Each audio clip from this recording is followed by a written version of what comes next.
ತಂದೊಡ್ಡಿರುವ ಈ ಒಂದು ಸಮಸ್ಯೆಗಳ ಆಧಾರದಲ್ಲಿ ಇಲ್ಲಿನ ಜನ ಸಮುದಾಯದ ನಡುವೆ ವಿಷವನ್ನು ಬಿತ್ತುವಂಥ ಕೆಲಸಗಳನ್ನು ಸಂಘ ಪರಿವಾರ ಬಿಜೆಪಿ ವ್ಯವಸ್ಥಿತವಾಗಿ ಮಾಡುವ ಕೆಲಸಗಳನ್ನು ಮಾಡ್ತಾ ಇದೆ.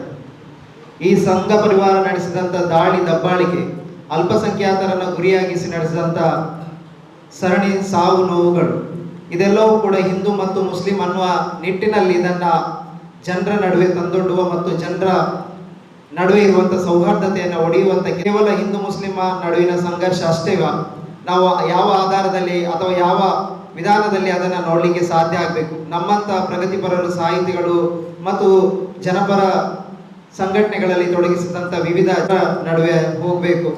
ಮತ್ತು ಕೋಮುವಾದ ಕೇವಲ ಮುಸಲ್ಮಾನರಷ್ಟೇ ದಾಳಿ ಮಾಡ್ತಾ ಇದೆಯಾ?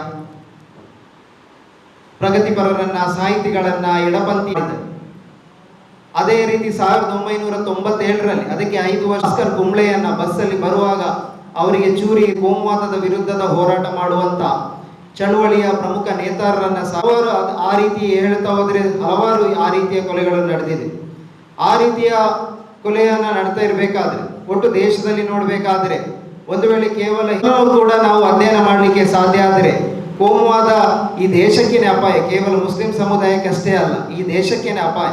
ಆ ಸೌಹಾರ್ದತೆಯನ್ನ ಕಟ್ಟಿ ಬೆಳೆಸುವಂತ ಕಾರ್ಯಕ್ರಮಗಳಾಗಬೇಕು. ಅಂತ ಒಂದು ಕಾರ್ಯಕ್ರಮಗಳ ಬಗ್ಗೆ, ಒಂದು ಕೋಮುವಾದದ ಅಪಾಯ ತಂದೊಡ್ಡಿರುವ ಈ ಸವಾಲುಗಳನ್ನು ನಾವು ಚರ್ಚಿಸುವ ಬಗ್ಗೆ DYFI ಶ್ರೀನಿವಾಸ್ ಬಜಾಲ್ ರೈ ಉಳಿದ ಈ ಒಂದು ದಿನದ ನೆನಪಿನಲ್ಲಿ ನಾವು ಈ ಒಂದು ತಿಂಗಳ ಕಾಲ ಒಂದು ಸೌಹಾರ್ದ ಸಂಗಮ, ಆ ರೀತಿಯ ಒಂದು ಮಾಸಾಚರಣೆ, ವಾರಾಚರಣೆಯನ್ನಗಳನ್ನು ಮಾಡಬೇಕು ಅಂತ ತೀರ್ಮಾನ. ಕೋಮುವಾದ ಒಡ್ಡಿರುವ ಅಪಾಯಗಳ ಬಗ್ಗೆ ಜನರಿಗೆ ಅರಿವುಗಳನ್ನು ಮೂಡಿಸಬೇಕು ಅನ್ನುವ ನಿಟ್ಟಿನಲ್ಲಿ ಈ ಒಂದು ವಿಚಾರ ಸಂಕಿರಣದ ಮೂಲಕ ಇವತ್ತು ಚಾಲನೆಯನ್ನು ನೀಡಲಿಕ್ಕಿದ್ದೇವೆ.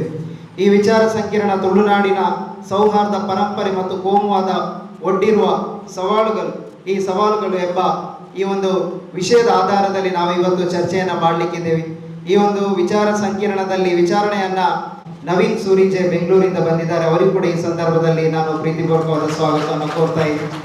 ಅದೇ ರೀತಿ ಇನ್ನೋರ್ವ DYFIನ ಮಾಜಿ ರಾಜ್ಯಾಧ್ಯಕ್ಷರು, ಹೋರಾಟಗಾರರಾದಂಥ ಕಾಮ್ರೇಡ್ ಮುನೀರ್ ಕಟಿಬಲ್ಲ ಇದ್ದಾರೆ. ಅವರನ್ನು ಕೂಡ ಈ ಸಂದರ್ಭದಲ್ಲಿ ಪ್ರೀತಿಪೂರ್ವಕವಾಗಿ ಸ್ವಾಗತವನ್ನು ಕೋರ್ತಾ ಇದ್ದೀನಿ. ಈ ಒಂದು ವಿಚಾರ ಸಂಕಿರಣದ ಅಧ್ಯಕ್ಷತೆಯನ್ನ DYFIನ ಜಿಲ್ಲಾಧ್ಯಕ್ಷರಾದಂಥ BK ಇಮ್ತಿಯಾಸ್ ಅವರು ವಹಿಸಲಿದ್ದಾರೆ. ಅವರಿಗೂ ಕೂಡ ಈ ಸಂದರ್ಭದಲ್ಲಿ ಸ್ವಾಗತವನ್ನು ಕೋರ್ತಾ ಇದ್ದೀನಿ. ಅದೇ ರೀತಿ ವಿವಿಧ ಸಂಘಟನೆ ಮುಖಂಡರು ನಮ್ಮೊಟ್ಟಿಗೆ ಬಂದು ಸೇರಿದ್ದಾರೆ. CPI ಪಕ್ಷದ ಮುಖಂಡರಾದಂಥ B ಶೇಖರ್ ಅವರು ಬಂದಿದ್ದಾರೆ. ಸಮುದಾಯದ ಹಿರಿಯ ಮುಂದಾಳುವಾದಂಥ ವಾಸುದೇವ್ ಉಚ್ಚೇಲಿದ್ದಾರೆ. BN ದೇವಡಿಗ ಅವರು ಇದ್ದಾರೆ. JMS ಮಹಿಳಾ ಸಂಘಟನೆ ಮುಖಂಡರಾದಂಥ ಅಸುಂತಾ ಡಿಸೋಸ ಇದ್ದಾರೆ. ಅದೇ ರೀತಿ ಸೀತಾರಾಮ್ ಬೇರಿಜೆ ಇದ್ದಾರೆ. ಬ್ಯಾಂಕ್ ಎಂಪ್ಲಾಯೀಸ್ ನೌಕರ ಸಂಘ ಮುಖಂಡರಾದಂಥ BM ಮಾಧವರು ಇದ್ದಾರೆ. ಸಾಹಿತಿ ಬರಹಗಾರರಾದಂಥ ಸಮರ್ಥ ಶಾಹಿಲ್ ಇದ್ದಾರೆ. ಮೈಕಲ್ ಡಿಸೋಸ ಇದ್ದಾರೆ. ವಿನಾಯಕ ಬಾಲಿಗರ ಸಹೋದರಿ ಹರ್ಷಾ ಬಾಳಿಗ ಅವರು ಇದ್ದಾರೆ. ಎರಿಕ್ ಲೋಬೋ ಇದ್ದಾರೆ. ಕರಿಯಕ್ಕೆ ಇದ್ದಾರೆ, ಆದಿವಾಸಿ ಸಂಘಟನೆ ಮುಖಂಡರು. ಶ್ಯಾಮ್ ಸುಂದರ್ ಇದ್ದಾರೆ. ಡೊಲ್ಫಿ ಡಿಸೋಸ ಇದ್ದಾರೆ. ಜೆರಾಲ್ಡ್ ಟವರ್ ಇದ್ದಾರೆ. ಖ್ಯಾತ ವಕೀಲರು, ಹಿರಿಯ ವಕೀಲರಾದಂಥ ಯಶವಂತ ಮರೋಡ್ ಇದ್ದಾರೆ. ಶಾಲಿನಿ ಇದ್ದಾರೆ. ಮದರ್ ತೆರೆಸ ವಿಚಾರ ವೇದಿಕೆಯ ಫ್ಲೇವಿ ಕ್ರಾಸ್ತಾ ಇದ್ದಾರೆ. ಭಾರತ ವಿದ್ಯಾರ್ಥಿ ಫೆಡರೇಷನ್ನ ಜಿಲ್ಲಾಧ್ಯಕ್ಷರಾದಂಥ ಇನಾಸ್ ಇದ್ದಾರೆ. ಹಿರಿಯ ವಕೀಲರು ಆದಂಥ ದಿನೇಶ್ ಶೆಟ್ಟಿ ಉಳೇಪಾಡಿ ಅವರು ಇದ್ದಾರೆ. ಸಂಗಾತಿ ಸಂಗಾತಿ ವಿಮೋಚನ ಸಮರಾದಿ ಉದುರಿದ ಹೂವೆ ಸಂಗಾತಿ ಸಂಗಾತಿ ಕಾರಿರುಳು ತುಂಬಿದ ಕತ್ತಲ ಬನದಲ್ಲಿ ಮಿನುಗುವ ತಾರೆಯು ನೀನಾಗಿ ನಿಂತೆ. ಕಾರಿರುಳು ತುಂಬಿದ ಕತ್ತಲೆ ಬನದಲ್ಲಿ ಮಿನುಗುವ ತಾರೆಯು ನೀನಾಗಿ ನಿಂತೆ. ಹೋರಾಡುವ ನಮಗೆ ನವಚೇತನ ನೀನು, ಹೋರಾಡುವ ನಮಗೆ ನವಚೇತನ ನೀನು. ಸಂಗಾತಿ ಸಂಗಾತಿ ವಿಮೋಚನ ಸಮರಾದಿ ಉದುರಿದ ಹೂವೆ ಸಂಗಾತಿ ಸಂಗಾತಿ ವಿಮೋಚನ ಸಮರಾದಿ ಉದುರಿದ ಹೂವೆ ಸಂಗಾತಿ ಸಂಗಾತಿ. ವೀರರು ಎಷ್ಟೋ ಮಡಿದವರು ಬಡವರ ಬಿಡುಗಡೆಯ ಹೋರಾಟದಲ್ಲಿ, ನಿನ್ನಂತ ವೀರರು ಎಷ್ಟೋ ಮಡಿದವರು ಎದೆಯ ಕನಸುಗಳು ನನಸಂತು ಸತ್ಯ, ಎದೆಯ ಕನಸುಗಳು ನನಸಂತು ಸತ್ಯ. ಸಂಗಾತಿ ಸಂಗಾತಿ ವಿಮೋಚನಾ ಸಮರಾದಿ ಉದುರಿದ ಹೂವೆ. ಸಂಗಾತಿ ಸಂಗಾತಿ ಸಂಗಾತಿ ಸಂಗಾತಿ. ಸಾವಿರ ಸಾವಿರ ದೀರ್ಣಿಯುವ ಘೋರ ಸಮಾಜ, ಕುಡಿದೆದ್ದು ಕುಣಿಯುವ ಘೋರ ಸಮಾಜ. ಎದುರಿಸುತ್ತೇವೆ ನಮ್ಮೆಲ್ಲರ ಬಲದಿಂದ, ಎದುರಿಸುತ್ತೇವೆ ನಮ್ಮೆಲ್ಲ. ಅಧ್ಯಕ್ಷರೇ, ವೇದಿಕೆಯಲ್ಲಿರುವ ಗೆಳೆಯರೇ, ಬಂಧುಗಳೇ, ಬಹುಶಃ ತಮಗೆ ಗೊತ್ತಿರುವ ವಿಚಾರಗಳನ್ನೇ ನಾನಿಲ್ಲಿ ಮಂಡಿಸ್ತಾ ಇದ್ದೇನೆ ಅಂತ ನನಗೆ ಭಾಳ ಚೆನ್ನಾಗಿ ಗೊತ್ತಿದೆ. ಕಾರಣ ಏನು ಅಂತ ಹೇಳಿದರೆ, ಇಲ್ಲಿರುವವರು ಬಹುಸಂಖ್ಯಾತರು, ಒಂದೇ ರೀತಿಯ ಯೋಜನಾ ಕ್ರಮವನ್ನು ಹೊಂದಿದವರು, ಸೈದ್ಧಾಂತಿಕವಾಗಿ ಬಹಳ ಹತ್ತಿರದ ಚಿಂತನೆಗಳನ್ನು ಹೊಂದಿದವರು. ಆ ಕಾರಣದಿಂದ ಬಹುಶಃ ನನ್ನ ಮಾತುಗಳು ಏನಿದೆ ಅವೆಲ್ಲವೂ ನಿಮಗೆ ಗೊತ್ತಿದೆ. ಆದರೆ ಒಂದು ರೀತಿ ರಿಫ್ರೆಶ್ ಮಾಡುವ ದೃಷ್ಟಿಯಿಂದ, ಮನನ ಮಾಡುವಂಥ ದೃಷ್ಟಿಯಿಂದ, ಚಿಂತನೆ ಮಾಡುವಂಥ ದೃಷ್ಟಿಯಿಂದ ಅಷ್ಟೇ ನಾನು ನನ್ನ ವಿಚಾರಗಳನ್ನು ತಮ್ಮ ಮುಂದೆ ಇಡುವುದಕ್ಕೆ ನಾನು ಇಷ್ಟಪಡ್ತಾ ಇದ್ದೇನೆ. ಮೊದಲನೇದಾಗಿ ಇವತ್ತು ನಾವು ಸಂಗಾತಿ ಶ್ರೀನಿವಾಸ್ ಬಜಾಲ್ ಅವರನ್ನು ನೆನಪಿಸ್ತಾ ಇದ್ದೇವೆ. ಬಹಳ ಒಂದು ಒಳ್ಳೆಯ ವಿಚಾರ ಸಂಕಿರಣವನ್ನು ಇಟ್ಟುಕೊಂಡು ಸಮಕಾಲೀನವಾದ ಇವತ್ತು ನಾವು ಎದುರಿಸ್ತಾ ಇರುವಂಥ ಬಹುದೊಡ್ಡ ಸಮಸ್ಯೆ ಮತ್ತು ಸವಾಲು, ಅದರ ಬಗ್ಗೆ ಬಹುಶಃ ಚಿಂತನೆ ಮಾಡುವುದು ಅಂತ ಹೇಳಿದರೆ ನಾವು ಅವರಿಗೆ ಸಲ್ಲಿಸುವಂಥ ಗೌರವ ಅಂತ ನಾನು ಭಾವಿಸ್ತೀನಿ. ಆ ಮೂಲಕ ನಮ್ಮನ್ನು ಈ ರೀತಿಯ ಚಿಂತನೆಗೆ ಒಳಪಡಿಸ್ತಾ, ಕಳೆದ 23 ವರ್ಷಗಳಿಂದ ನಮಗೆ ಈ ರೀತಿಯ ಚಿಂತನೆಗೆ ಒಳಪಡಿಸ್ತಾ ಅವರು ಅಮರರಾಗಿದ್ದಾರೆ ಅಂತ ನಾನು ಭಾವಿಸ್ತೀನಿ. ಆ ನೆಲೆಯಲ್ಲಿ ಬಹುಶಃ ನಮ್ಮ ಚಿಂತನೆ ಏನಿದೆ, ನಮ್ಮ ಯೋಚನೆ ಏನಿದೆ, ಅದು ಮುಂದಿನ ದಿನಗಳಲ್ಲಿ ಕಾರ್ಯರೂಪಕ್ಕೆ ಬಂದರೆ ತುಳುನಾಡಿನಲ್ಲಿ ಸೌಹಾರ್ದತೆ, ಶಾಂತಿ ಏನು ಮೊದಲಿತ್ತು ಅದನ್ನು ನೆಲೆಸಲಿಕ್ಕೆ ಸಾಧ್ಯ ಎಂಬುದನ್ನು ನಾವು ಗಮನಿಸಲಿಕ್ಕೆ ಸಾಧ್ಯ. ಆ ನೆಲೆಯಲ್ಲಿ ಕೆಲವು ಮಾತುಗಳನ್ನು ನಾನು ಹೇಳೋದಕ್ಕೆ ನಾನು ಇಷ್ಟಪಡ್ತೇನೆ.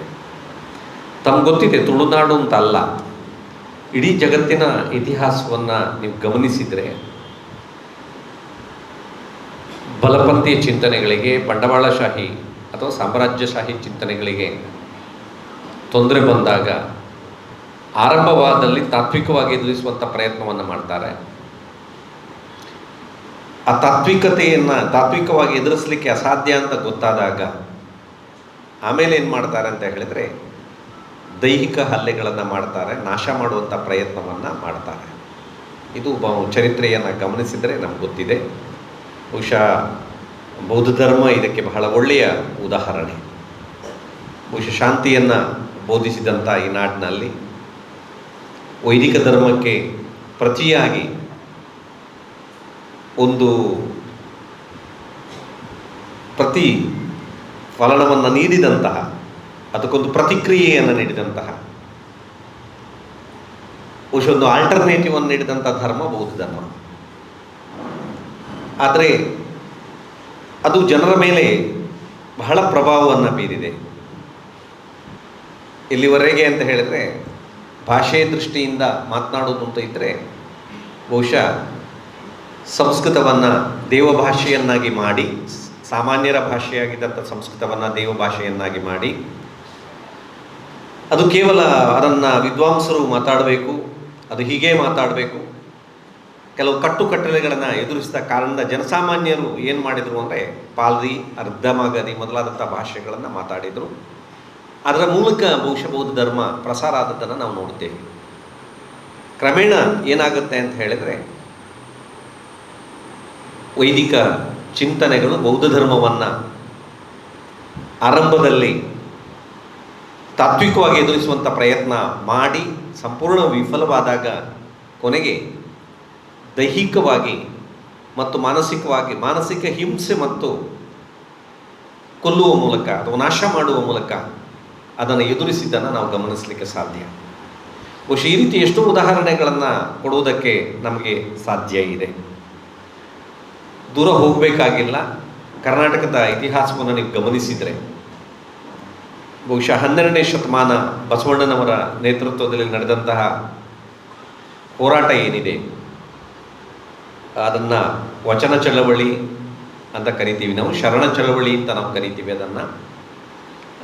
ಅದು ನಿಜವಾದ ಅರ್ಥದಲ್ಲಿ ಒಂದು ಚಳವಳಿ. ಬಹುಶಃ ಸುಮಾರು 800-850 ವರ್ಷಗಳ ಹಿಂದೆ ನಾವು ನಿರೀಕ್ಷೆ ಮಾಡದ ರೀತಿಯಲ್ಲಿ ಇವತ್ತು ನಾವು ಪ್ರಜಾಪ್ರಭುತ್ವದ ಮೂಲ ತತ್ವಗಳು ಅಂತ ಹೇಳ್ತೀವಿ. ಸಮಾನತೆಯನ್ನು, ಸ್ವಾತಂತ್ರ್ಯವನ್ನು, ಭಾತೃತ್ವವನ್ನು, ಸಾಮಾಜಿಕ ನ್ಯಾಯವನ್ನು, ಏನು ಸಂವಿಧಾನದ ಆಶಯ ಅಂತ ಹೇಳ್ತೇವೆ, ಪ್ರಜಾಪ್ರಭುತ್ವದ ಮೂಲತತ್ವಗಳು ಅಂತ ನಾವು ಏನನ್ನು ಹೇಳ್ತೇವೆ, ಅದನ್ನು 12ನೇ ಶತಮಾನದಲ್ಲಿ ಅನುಷ್ಠಾನ ಮಾಡುವಂಥ ಕೆಲಸವನ್ನು ಶರಣರು ಮಾಡಿದರು. ತಮ್ಗೆ ಗೊತ್ತಿದೆ ಅದು.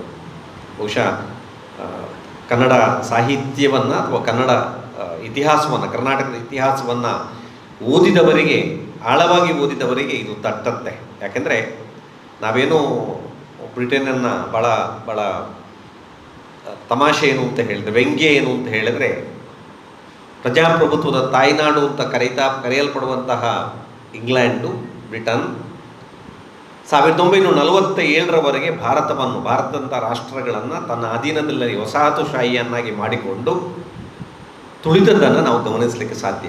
ಇದು ವ್ಯಂಗ್ಯ. ಏನು ಅಂತ ಹೇಳಿದ್ರೆ, ನಾವು ಅವರನ್ನು ಪ್ರಜಾಪ್ರಭುತ್ವದ ಮದರ್ಲ್ಯಾಂಡ್ ಅಂತ ಕರಿತೀವಿ, ಪ್ರಜಾಪ್ರಭುತ್ವದ ತಾಯಿ ಅಂತ ಕರಿತೀವಿ. ಆದರೆ ಅವರು ಮಾಡಿದ್ದು ಏನು ಎಂಬುದು ನಮಗೆ ಬಹಳ ಚೆನ್ನಾಗಿ ಗೊತ್ತಿದೆ. ಆದ್ದರಿಂದ ಅಂತಹ ಪ್ರಜಾಪ್ರಭುತ್ವ ತತ್ವಗಳನ್ನು 12ನೇ ಶತಮಾನದಲ್ಲೇ, ಸಮಾನತೆಯನ್ನು, ಬಹುಶಃ 12ನೇ ಶತಮಾನದವರೆಗೆ ಕರ್ನಾಟಕದ ಯಾವುದೇ ಇತಿಹಾಸವನ್ನು ನೀವು ಗಮನಿಸಿದರೆ, ಇಲ್ಲೊಂದು ಸಿಗ್ಬೋದು ಏನೋ, ಇತಿಹಾಸವನ್ನು ನೀವು ಗಮನಿಸಿದರೆ ಮಹಿಳೆಯರಿಗೆ ಸ್ವಾತಂತ್ರ್ಯವನ್ನು, ಸಮಾನತೆಯನ್ನು ಕೊಟ್ಟದ್ದು ಮತ್ತು ಮಹಿಳೆಯರು ಚಳವಳಿಗೆ ಧುಮುಕಿದ್ದು, ಸಾಹಿತ್ಯ ರಚನೆಗೆ ಧುಮುಕಿದ್ದು ಅಥವಾ ಮುಖ್ಯವಾಹಿನಿಗೆ ಬಂದದ್ದು ಇಲ್ಲ. 12ನೇ ಶತಮಾನದಲ್ಲಿ ಅದು ಅಸಾಧ್ಯ ಆಗುತ್ತೆ. ಅಕ್ಕಮಹಾದೇವಿಯಿಂದ ಹಿಡಿದು ಸೂಳೆ ಸಂಕವ್ವೆಯವರೆಗೆ ಬಹುಶಃ ನಾವು ಮಹಿಳೆಯರ ಒಂದು ಪರಂಪರೆಯನ್ನೇ ಹೆಸರಿಸಲಿಕ್ಕೆ ಸಾಧ್ಯ ಇದೆ. ಅದರ ಕಥಾನಕಗಳು ನಮ್ಮ ಮುಂದಿದೆ. ಬಹುಶಃ ಆ ರೀತಿ ಸುಮಾರು 40-50 ವರ್ಷಗಳ ಕಾಲ ಕರ್ನಾಟಕದ ಒಂದು ಅಂಗೈ ಅಗಲದ ನೆಲದಲ್ಲಿ ಸಮಾನತೆಯನ್ನು ಸ್ಥಾಪಿಸುವ, ಸ್ವಾತಂತ್ರ್ಯವನ್ನು ಪ್ರತಿಪಾದಿಸುವ, ಭಾತೃತ್ವವನ್ನು ಬೋಧಿಸುವ, ಸಾಮಾಜಿಕ ನ್ಯಾಯವನ್ನು ಇವತ್ತಿನ ಪರಿಭಾಷೆಯಲ್ಲಿ ಹೇಳಬೇಕು ಅಂತ ಹೇಳಿದರೆ ಸೋಷಿಯಲ್ ಜಸ್ಟಿಸ್ ಅಂತ ನಾವು ಏನನ್ನು ಹೇಳ್ತೇವೆ, ಸಾಮಾಜಿಕ ನ್ಯಾಯವನ್ನು ಹೇಳುವಂತಹ ಒಂದು ಪರಿಕಲ್ಪನೆ ಆ ಸಂದರ್ಭದಲ್ಲಿ ಹುಟ್ಟಿದ್ದನ್ನು ಮುಂದೆ ಅದು ಕರ್ನಾಟಕದ ಬೇರೆ ಬೇರೆ ಕಡೆ ಪಸರಿಸಿದ್ದನ್ನು ನಾವು ಗಮನಿಸಲಿಕ್ಕೆ ಸಾಧ್ಯ ಆಗುತ್ತೆ. ಬಹುಶಃ ಅದನ್ನು ಹತ್ತಿಕ್ಕುವಂಥ ಪ್ರಯತ್ನ ವೈದಿಕ ಶಾಹಿಗಳು ಬಹಳ ವ್ಯವಸ್ಥಿತವಾಗಿ ಮಾಡಿದ್ದನ್ನು ನಾವು ನೋಡ್ತೇವೆ. ಹರಳಯ್ಯ ಮತ್ತು ಮಧುವರಸರ ಬ್ರಾಹ್ಮಣ ಮತ್ತು ಪರಿಶಿಷ್ಟ ಜಾತಿಗೆ, ದಲಿತ ಜಾತಿಗೆ ಸೇರಿದಂಥ ವ್ಯಕ್ತಿ ಅವರ ಮಕ್ಕಳ ಮದುವೆ ಮಾಡಿಸಿದಂಥ ಸಂದರ್ಭದಲ್ಲಿ ಅದನ್ನೇ ಮೂಲವಾಗಿಟ್ಟುಕೊಂಡು, ಅದನ್ನೇ ಸೆಂಟರ್ ಆಗಿಟ್ಟುಕೊಂಡು, ಅದನ್ನೇ ಕೇಂದ್ರವಾಗಿಟ್ಟುಕೊಂಡು ಜನರನ್ನು ಒಡೆಯುವಂಥ ಕೆಲಸವನ್ನು ಮಾಡಿದರು. ಅದು ಚಳವಳಿಯನ್ನು ಒಡೆಯುವುದಕ್ಕೂ ಕಾರಣ ಆಯಿತು.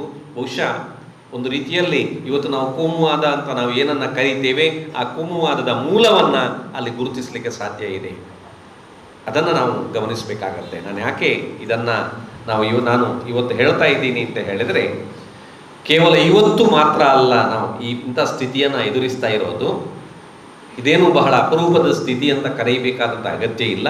ಹಿಂದೆ ಕೂಡ ಜಾಗತಿಕ ಇತಿಹಾಸವನ್ನು, ಭಾರತದ ಇತಿಹಾಸವನ್ನು, ಕರ್ನಾಟಕದ ಇತಿಹಾಸವನ್ನು ನೀವು ಗಮನಿಸಿದರೆ ಈ ರೀತಿಯ ಘಟನೆಗಳು ನಡೆದದ್ದನ್ನು ನಾವು ಗಮನಿಸಲಿಕ್ಕೆ ಸಾಧ್ಯ ಆಗತ್ತೆ. ಆ ನೆಲೆಯಲ್ಲಿ ನಾವು ಯೋಚಿಸಬೇಕಾದಂಥ ಅವಶ್ಯಕತೆ ಇದೆ ಎಂಬುದು ಒಂದು. ಎರಡನೇದು, ತುರ್ತು ಪರಿಸ್ಥಿತಿಗೆ 50 ವರ್ಷ ಆಗಿದೆ. ಇವತ್ತು BJPಯವರು ಅದನ್ನು ಬಹಳ ಸಂಭ್ರಮದಿಂದ ಆಚರಿಸಲಿಕ್ಕೆ ತಯಾರು ಮಾಡ್ತಾ ಇದ್ದಾರೆ. ತುರ್ತು ಪರಿಸ್ಥಿತಿಗೆ 50 ವರ್ಷ ಆಗಿದೆ ಅಂತ. ಮೊದಲ ಬಾರಿಗೆ ಸಂವಿಧಾನವನ್ನು ಪ್ರಶ್ನಿಸುವಂಥ ಕೆಲಸವನ್ನು ಇಂದಿರಾ ಗಾಂಧಿಯವರು ಮಾಡಿದರು. ಸಂವಿಧಾನಕ್ಕೆ ಸವಾಲು ಹಾಕುವಂಥ ಕೆಲಸವನ್ನು ಮಾಡಿದರು. ಸಂವಿಧಾನವನ್ನು ಮುಟ್ಟಿ ನೋಡುವಂಥ ಕೆಲಸವನ್ನು ನಾವು ಹೇಳ್ತೇವೆ ತಟ್ಟುವುದು ಅಂತ, ನೋಡುವ ಏನಾಗತ್ತೆ ಅಂತ ಮಾಡುವಂಥ ಕೆಲಸವನ್ನು ಶ್ರೀಮತಿ ಇಂದಿರಾ ಗಾಂಧಿಯವರು 1973-74 ಮಾಡಿದರು. ಅದಕ್ಕೆ ತೀವ್ರವಾದಂಥ ಪ್ರತಿಕ್ರಿಯೆಯನ್ನು ಬಹುಶಃ ನಾನು ಒಂದು ಮಾತನ್ನು ಹೇಳೋದಕ್ಕೆ ನಾನು ಇಷ್ಟಪಡ್ತೇನೆ. ಬಹುಶಃ ತಾವೆಲ್ಲರೂ ಅದನ್ನು ಒಪ್ತೀರಿ ಅಂತ ನಾನು ನಂಬ್ತೀನಿ. ಕಳೆದ 78 ವರ್ಷಗಳಲ್ಲಿ 1947 ನಮಗೆ ಸ್ವಾತಂತ್ರ್ಯ ಆಯಿತು. ಆ ಸ್ವಾತಂತ್ರ್ಯದಿಂದ ಇವತ್ತಿನವರೆಗೆ ಕೂಡ ಹಲವು ವಿಪ್ಲವಗಳ ನಡುವೆ ಕೂಡ ನಾವು ಸಂವಿಧಾನವನ್ನು ಉಳಿಸಿಕೊಂಡು ಬಂದಿದ್ದೇವೆ. ಸಂವಿಧಾನದ ತತ್ವಗಳನ್ನು ಸ್ವಲ್ಪ ಮಟ್ಟಿಗಾದರೂ ಅನುಷ್ಠಾನ ಆಗದಿದ್ದರೂ ಕೂಡ ಅದರ ಮೌಲ್ಯಗಳನ್ನು ಉಳಿಸುವಂಥ ಪ್ರಯತ್ನವನ್ನು ನಾವು ಮಾಡಿಕೊಂಡು ಬಂದಿದ್ದೀವಿ. ಯಾಕೆಂದರೆ ಆ ರೀತಿಯ ತತ್ವಗಳನ್ನು, ಆ ರೀತಿಯ ಒಂದು ಬೇಸನ್ನು ಸಂವಿಧಾನಕ್ಕೆ ಡಾಕ್ಟರ್ BR ಅಂಬೇಡ್ಕರ್ ಅವರು ಹಾಕಿಕೊಟ್ಟಿದ್ದಾರೆ. ಅದನ್ನಷ್ಟು ಸುಲಭವಾಗಿ ಅಲ್ಲಾಡಿಸಲಿಕ್ಕೆ ಸಾಧ್ಯ ಇಲ್ಲ. ಇಂದಿರಾ ಗಾಂಧಿಯವರು ತುರ್ತು ಪರಿಸ್ಥಿತಿಯನ್ನು ಹಾಕಿ ಅದನ್ನು ಮುಟ್ಟುವಂಥ ಪ್ರಯತ್ನವನ್ನು ಮಾಡಿದರು, ಸವಾಲನ್ನು ಹಾಕುವಂಥ ಕೆಲಸವನ್ನು ಮಾಡಿದರು ತುರ್ತು ಪರಿಸ್ಥಿತಿಯ ಸಂದರ್ಭದಲ್ಲಿ. ಆ ಸಂದರ್ಭದಲ್ಲಿ ಅನಿವಾರ್ಯವಾಗಿ ಬಲಪಂಥೀಯರ ಜೊತೆ ಕೈ ಜೋಡಿಸಬೇಕಾದಂಥ ಅನಿವಾರ್ಯತೆ ಎಡಪಂಥೀಯರಿಗೂ ಬಂತು. ಎಲ್ರಿಗೂ ಬಹುಶಃ ಆ ರೀತಿಯ ಸಂವಿಧಾನದ ಬಗ್ಗೆ ಆಶಯವನ್ನು ಇಟ್ಟುಕೊಂಡ, ಸಮಾನತೆಯನ್ನು, ಸಂವಿಧಾನದ ಮೌಲ್ಯಗಳನ್ನು ಅಳವಡಿಸಿಕೊಂಡ ಎಲ್ಲ ವ್ಯಕ್ತಿಗಳಿಗೂ ಬಂದದ್ದನ್ನು ಒಂದು ದುರಂತ ಅಂತ ಕರೀಬೇಕು ಅಥವಾ ಅದು ಒಂದು ಒಳ್ಳೆಯ ಘಟನೆ ಅಂತ ಕರೀಬೇಕು ಅಂತ ನನಗೆ ಅರ್ಥ ಆಗ್ತಾ ಇಲ್ಲ. ಯಾಕೆಂದರೆ ಇಂದಿರಾ ಗಾಂಧಿಯವರ ತುರ್ತು ಪರಿಸ್ಥಿತಿಯನ್ನು ವಿರೋಧಿಸುವ ನೆಲೆಯಲ್ಲಿ ಒಂದಾದದ್ದು ಬಹುಶಃ ಮುಂದೆ ಬಲಪಂಥೀಯರು ಆಡಳಿತವನ್ನು ಪಡೆಯೋದಕ್ಕೆ ಜನಸಂಘ ಪರೋಕ್ಷವಾಗಿ, ಈಗಿನ BJP ಆವಾಗಿನ ಜನಸಂಘ ಪರೋಕ್ಷವಾಗಿ ಭಾರತದ ರಾಜಕೀಯವನ್ನು ಪ್ರವೇಶಿಸುವುದಕ್ಕೆ ರಹದಾರಿಯನ್ನು ನಿರ್ಮಿಸಿದ್ದು ತುರ್ತು ಪರಿಸ್ಥಿತಿ ಎಂಬುದನ್ನು ಕೂಡ ಈ ಸಂದರ್ಭದಲ್ಲಿ ನೆನಪಿಸಿಕೊಳ್ಬೇಕಾಗತ್ತೆ. ಬಹುಶಃ ಆ ಸಂದರ್ಭದಲ್ಲಿ ಒಂದು ವೇಳೆ ಆ ಸಂದರ್ಭ ಬರದಿರ್ತಿದ್ರೆ ಇವತ್ತಿಗೂ ಕೂಡ ಬಹುಶಃ ನನ್ನ ಊಹನೆ ಇರ್ಬೋದು ಅಥವಾ ಬೇರೆ ಘಟನೆ ನಡೀತಿತ್ತೋ ಏನೋ ಗೊತ್ತಿಲ್ಲ, ನೇರವಾಗಿ ರಾಜಕೀಯವನ್ನು ಪ್ರವೇಶಿಸುವಂಥ ಅವಕಾಶ ಅವರಿಗೆ ದೊರೆಯುತ್ತಾ ಇರಲಿಲ್ಲ ಎಂಬುದು ನನ್ನ ಬಲವಾದ ನಂಬಿಕೆ. ಅದನ್ನು ನಾನು ಗಮನಿಸಬೇಕಾಗತ್ತೆ. ಆದರೆ ಇವತ್ತು ಏನಾಗಿದೆ, ತುರ್ತು ಪರಿಸ್ಥಿತಿ ಕೇವಲ ಭಾರತದಲ್ಲಿ ಮಾತ್ರ ಅಲ್ಲ, ಇವತ್ತು ವಿಶ್ವದ ಸಾಮಾಜಿಕ ರಾಜಕೀಯ ಘಟನೆಗಳನ್ನು ನೀವು ಗಮನಿಸಿದರೆ, ಸಾಂಸ್ಕೃತಿಕ ಘಟನೆಗಳನ್ನು ಗಮನಿಸಿದರೆ ಇಡೀ ವಿಶ್ವದಲ್ಲೇ ಒಂದು ರೀತಿಯ ತುರ್ತು ಪರಿಸ್ಥಿತಿ ಇರುವುದನ್ನು ನಾವು ಗಮನಿಸಲಿಕ್ಕೆ ಸಾಧ್ಯ. ನಾನು ಅದನ್ನು ವ್ಯಂಗ್ಯ ಅಂತ ಹೇಳಿದ್ದೆ. ಇವತ್ತು ಭಾರತದಲ್ಲಿ ತುರ್ತು ಪರಿಸ್ಥಿತಿಯ 50 ವರ್ಷದ ಆಚರಣೆಯನ್ನು ಮಾಡಲಿಕ್ಕೆ ಹೊರಟಿದ್ದಾರೋ ಅದೇ ಸಂದರ್ಭದಲ್ಲಿ ವಿಶ್ವದಲ್ಲಿ ತುರ್ತು ಪರಿಸ್ಥಿತಿ ಇರುವುದನ್ನು ಸಾಮಾಜಿಕವಾಗಿ, ರಾಜಕೀಯವಾಗಿ, ಸಾಂಸ್ಕೃತಿಕವಾಗಿ, ಆರ್ಥಿಕವಾಗಿ ಎಲ್ಲವನ್ನ ಗಮನಿಸಿದಾಗ ನಮ್ಮ ಗಮನಕ್ಕೆ ಬರುತ್ತೆ. ನಡೀತಾ ಇರುವಂಥ ಘಟನೆಯನ್ನು ನೀವು ಗಮನಿಸ್ಬೋದು. ಇಡೀ ಜಗತ್ತನ್ನು ನಿಯಂತ್ರಿಸುವಂಥ ಕೆಲಸವನ್ನು ಅಮೇರಿಕ ಮಾಡ್ತಾ ಇರೋದನ್ನು ಒಂದು ಕಡೆ, ಯಾರು ಬಹುಶಃ ಇವತ್ತು ದಕ್ಷಿಣ ಕನ್ನಡದಲ್ಲಿ ಏನು ನಾವು ಕೋಮುವಾದ ಅಂತ ಕರಿತೀವಿ, ಹಿಂದೂ ಮುಸ್ಲಿಂ ಅಂತ ಕರಿತೀವಿ, ಅಥವಾ ಇಲ್ಲಿಯ ಪರಿಸ್ಥಿತಿ ಏನಿದೆ ಅದೇ ಪರಿಸ್ಥಿತಿ ಜಾಗತಿಕ ಮಟ್ಟದಲ್ಲಿ ಕೂಡ ಇರುವುದನ್ನು ನಾವು ನೋಡುತ್ತೀವಿ. ಜರ್ಮನಿಯಲ್ಲಿ ಹಿಟ್ಲರನ ಕೈಯಿಂದ ನೋವನ್ನು ಅನುಭವಿಸಿದಂಥ ಯಹೂದಿಗಳು ಇವತ್ತು ಮತ್ತೆ ಇಸ್ರೇಲ್ನಲ್ಲಿ ಮಾಡ್ತಾ ಇರೋದು ಅದೆಲ್ಲವನ್ನ ಮರೆತು ಮತ್ತೆ ಇವತ್ತು ಇಸ್ರೇಲ್ನಲ್ಲಿ ಅವರು ವಿಜೃಂಭಿಸ್ತಾ ಇರೋದನ್ನು ನಾವು ನೋಡ್ತಾ ಇದ್ದೇವೆ. ಅದರಿಂದ ಅವರು ಪಾಠ ಕಲ್ತಿಲ್ಲ ಎಂಬುದನ್ನು ನಾವು ನೋಡ್ತೀವಿ. ಸರ್ವಾಧಿಕಾರದಿಂದ ಪಾಠ ಕಲ್ತಿಲ್ಲ, ಅದೇ ಸರ್ವಾಧಿಕಾರವನ್ನು ಅಮೇರಿಕದ ಜೊತೆಗೂಡಿ ಮತ್ತೆ ವಿಶ್ವಕ್ಕೆ ಹೇರುವಂಥ ಪ್ರಯತ್ನವನ್ನು ಮಾಡ್ತಾ ಇರುವುದನ್ನು ನಾವು ಗಮನಿಸಲಿಕ್ಕೆ ಸಾಧ್ಯ. ಆದ್ದರಿಂದ ನನಗೆ ಅನ್ನಿಸ್ತಾ ಇದೆ ಏನು ಅಂತ ಹೇಳಿದ್ರೆ, ಜಾಗತಿಕ ಮಟ್ಟದಲ್ಲಿ ಕೂಡ ಇವತ್ತು ಪ್ರಶ್ನೆ ಮಾಡದ ರೀತಿಯಲ್ಲಿ ಇಸ್ರೇಲನ್ನು ಪ್ರಶ್ನೆ ಮಾಡಿದರೆ ತಪ್ಪು, ಇವತ್ತು ಅಮೇರಿಕವನ್ನು ಪ್ರಶ್ನೆ ಮಾಡಿದರೆ ತಪ್ಪು. ಇವತ್ತು ಯಾವ ದುರಂತ ಅಂತ ಹೇಳಿದರೆ, ಹಿಂದಿನ ದಿವಸ ಪೇಪರಲ್ಲಿ ಬರುತ್ತೆ ಟ್ರಂಪಿಗೆ ನೊಬೆಲ್ ಪ್ರಶಸ್ತಿಗೆ ಪಾಕಿಸ್ತಾನ ಶಿಫಾರಸು ಮಾಡುತ್ತೆ ಅಂತ, ಮರು ದಿವಸ ಪೇಪರಲ್ಲಿ ಬರುತ್ತೆ ಪಾಕಿಸ್ತಾನ ಇರಾಕಿನ ಮೇಲೆ ಅಮೇರಿಕ ದಾಳಿ ಮಾಡಿದ್ದನ್ನು ಖಂಡಿಸುತ್ತೆ ಅಂತ. ನಮ್ಮ ಪ್ರಧಾನಿಯವರು ಮಾತ್ರ ಅಟ್ಲೀಸ್ಟ್ ಪಾಕಿಸ್ತಾನ ಖಂಡಿಸೋ ಪ್ರಯತ್ನ ಆದರೂ ಮಾಡಿತ್ತು. ನಮ್ಮ ಪ್ರಧಾನಿಯವರು ಮಾತ್ರ ಖಂಡಿಸುವುದು ಮಾತ್ರ ಅಲ್ಲ, ಇಸ್ರೇಲ್ನೊಂದಿಗೆ ಮಾತನಾಡಲಿಕ್ಕೆ ಹೋಗಿದ್ದಾರೆ. ಇಸ್ರೇಲ್ನ ಪ್ರಧಾನಿಗೆ ಫೋನ್ ಮಾಡಿ ಅವರ ಹತ್ರ ಮಾತಾಡ್ತಾರೆ. ಟ್ರಂಪ್ ಬಗ್ಗೆ ಒಂದು ಮಾತನ್ನು, ಅಮೇರಿಕದ ಬಗ್ಗೆ ಒಂದು ಮಾತನ್ನು ಕೂಡ ಹೇಳ್ತಾ ಇಲ್ಲ.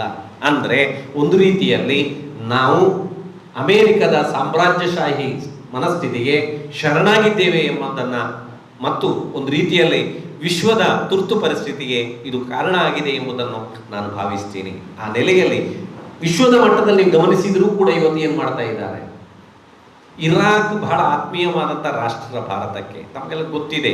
ಅದನ್ನು ಗಮನಿಸಿದರೆ ಬಹುಶಃ ನೆಹರೂರವರ ಕಾಲದಲ್ಲಿ ಅಲಿಪ್ತ ನೀತಿಯನ್ನು ತಂದರು. ಬಹುಶಃ ಆ ಕಾಲದಲ್ಲಿ ಅದನ್ನು ಬಹಳ ಒಂದು ರೀತಿ ಎಷ್ಟೇ ತೊಂದರೆಗಳಿದ್ರೂ ಕೂಡ ಅದನ್ನು ಬಹಳ ಶ್ರದ್ಧೆಯಿಂದ ಅನುಷ್ಠಾನ ಮಾಡುವಂಥ ಪ್ರಯತ್ನವನ್ನು ಜವಾಹರ್ಲಾಲ್ ನೆಹರು ಅವರು ಮಾಡಿದರು, ಆ ಕಾಲದಲ್ಲಿ ಮಾಡಿದರು. ಒಂದು ರೀತಿಯಲ್ಲಿ ಭಾರತ ಯಾವುದಕ್ಕೂ ಅಂಟಿಕೊಳ್ಳದ ರೀತಿಯಲ್ಲಿ, ರಷ್ಯಾಕ್ಕೆ ಸ್ವಲ್ಪ ಸಮೀಪವರ್ತಿ ಆಗಿದ್ದರೂ ಕೂಡ ಅಂಟಿಕೊಳ್ಳದ ರೀತಿಯಲ್ಲಿ ಇದ್ದದ್ದನ್ನು ಅದನ್ನು ಕೊನೆಯವರೆಗೆ ಉಳಿಸಿಕೊಂಡು ಬಂದದನ್ನು ನಾವು ನೋಡುತ್ತೇವೆ. ಆದರೆ ಇವತ್ತಿನ ಸ್ಥಿತಿಯಲ್ಲಿ ಏನಾಗ್ಬಿಟ್ಟಿದೆ ಅಂದರೆ, ನಾವು ಪೂರ್ಣವಾಗಿ ಸಾಮ್ರಾಜ್ಯಶಾಹಿ ಮನಸ್ಥಿತಿಗೆ ಶರಣಾದದ್ದನ್ನು ಇತ್ತೀಚಿನ ದಿನಗಳಲ್ಲಿ ನಾವು ಕಳೆದ 2014 ನಂತರದ ಸ್ಥಿತಿಯಲ್ಲಿ, ಅದರ ಮೊದಲು ಕೂಡ ನೋಡೋದಕ್ಕೆ ಸಾಧ್ಯ ಆಗತ್ತೆ. ವಿಶ್ವ ಮಟ್ಟದಲ್ಲಿ ಕೂಡ ಇಸ್ಲಾಂ ಮತ್ತು ನಾನ್ ಇಸ್ಲಾಂ, ಇಸ್ಲಾಮೇತರರು ಅಂತ ವಿಭಜಿಸುವಂಥ ಪ್ರಯತ್ನವನ್ನು ಅಮೇರಿಕ ಮತ್ತು ಇತರ ರಾಷ್ಟ್ರ ಇಸ್ರೇಲ್ ಮಾಡ್ತಾ ಇರೋದನ್ನು, ಅದಕ್ಕೆ ಬಹುಶಃ ಮೌನವಾಗಿ ಭಾರತ ಸಮ್ಮತಿಯನ್ನು ನೀಡ್ತಾ ಇದೆಯೋ ಎಂಬಂಥ ಒಂದು ಸಂಶಯ ನನ್ನನ್ನು ಕಾಡ್ತಾ ಇರೋದನ್ನು ನಾವು ಗಮನಿಸುವುದಕ್ಕೆ ಸಾಧ್ಯ. ಆದ್ದರಿಂದ ಕೋಮುವಾದವನ್ನು ಕೇವಲ ಕರಾವಳಿ ಮಟ್ಟದಲ್ಲಿ ಮಾತ್ರ ಅಲ್ಲ, ವಿಶ್ವ ಮಟ್ಟದಲ್ಲೂ ಕೂಡ ಒಂದು ರೀತಿಯ ಆಂತರಿಕ ಚಲನೆಯನ್ನು, ಕೋಮುವಾದದ ಆಂತರಿಕ ಚಲನೆಯನ್ನು ನಾವು ಗಮನಿಸಲಿಕ್ಕೆ ಸಾಧ್ಯ. ಆದ್ದರಿಂದ ನಾವು ಈ ವಿಷಯವನ್ನು ಅರ್ಥ ಮಾಡಿಕೊಳ್ಳುವಂಥ ಸಂದರ್ಭದಲ್ಲಿ ತುಳುನಾಡಿನ ಸೌಹಾರ್ದ ಪರಂಪರೆ, ಕೋಮುವಾದ ಒಡ್ಡಿರುವಂಥ ಸವಾಲುಗಳು ಅಂತ ಮಾತಾಡುವಂಥ ಸಂದರ್ಭದಲ್ಲಿ ಬಹುಶಃ ಇದನ್ನು ನಾವು ಚಿಂತಿಸಬೇಕಾಗತ್ತೆ. ಇಷ್ಟು ಆಳವಾಗಿ ನಾವು ಯೋಚಿಸಲಿಲ್ಲ ಅಂತಾದರೆ ಬಹಳ ಸಂಕುಚಿತವಾಗಿ ನಮ್ಮಲ್ಲಿ ಮಾತ್ರ ಈ ಸಮಸ್ಯೆ ಇರುವುದು, ಬೇರೆಲ್ಲೂ ಈ ಸಮಸ್ಯೆ ಇಲ್ಲ, ಬಾರಿ ಉಳಿದ ಕಡೆ ಎಲ್ಲ ಬಹಳ ಚೆನ್ನಾಗಿದೆ ಅಂತ ನಾವು ತಿಳ್ಕೊಂಡ್ರೆ ತಪ್ಪಾಗತ್ತೆ. ಆ ನೆಲೆಯಲ್ಲಿ ಬಹುಶಃ ಈ ಪೀಠಿಕೆಯನ್ನು ನೀಡೋದಕ್ಕೆ ನಾನು ಇಷ್ಟೆಲ್ಲ ವಿಸ್ತಾರವಾಗಿ ಮಾತನಾಡುವಂಥ ಪ್ರಯತ್ನವನ್ನು ನಾನು ಮಾಡಿದೆ. ಇದು ಒಂದು.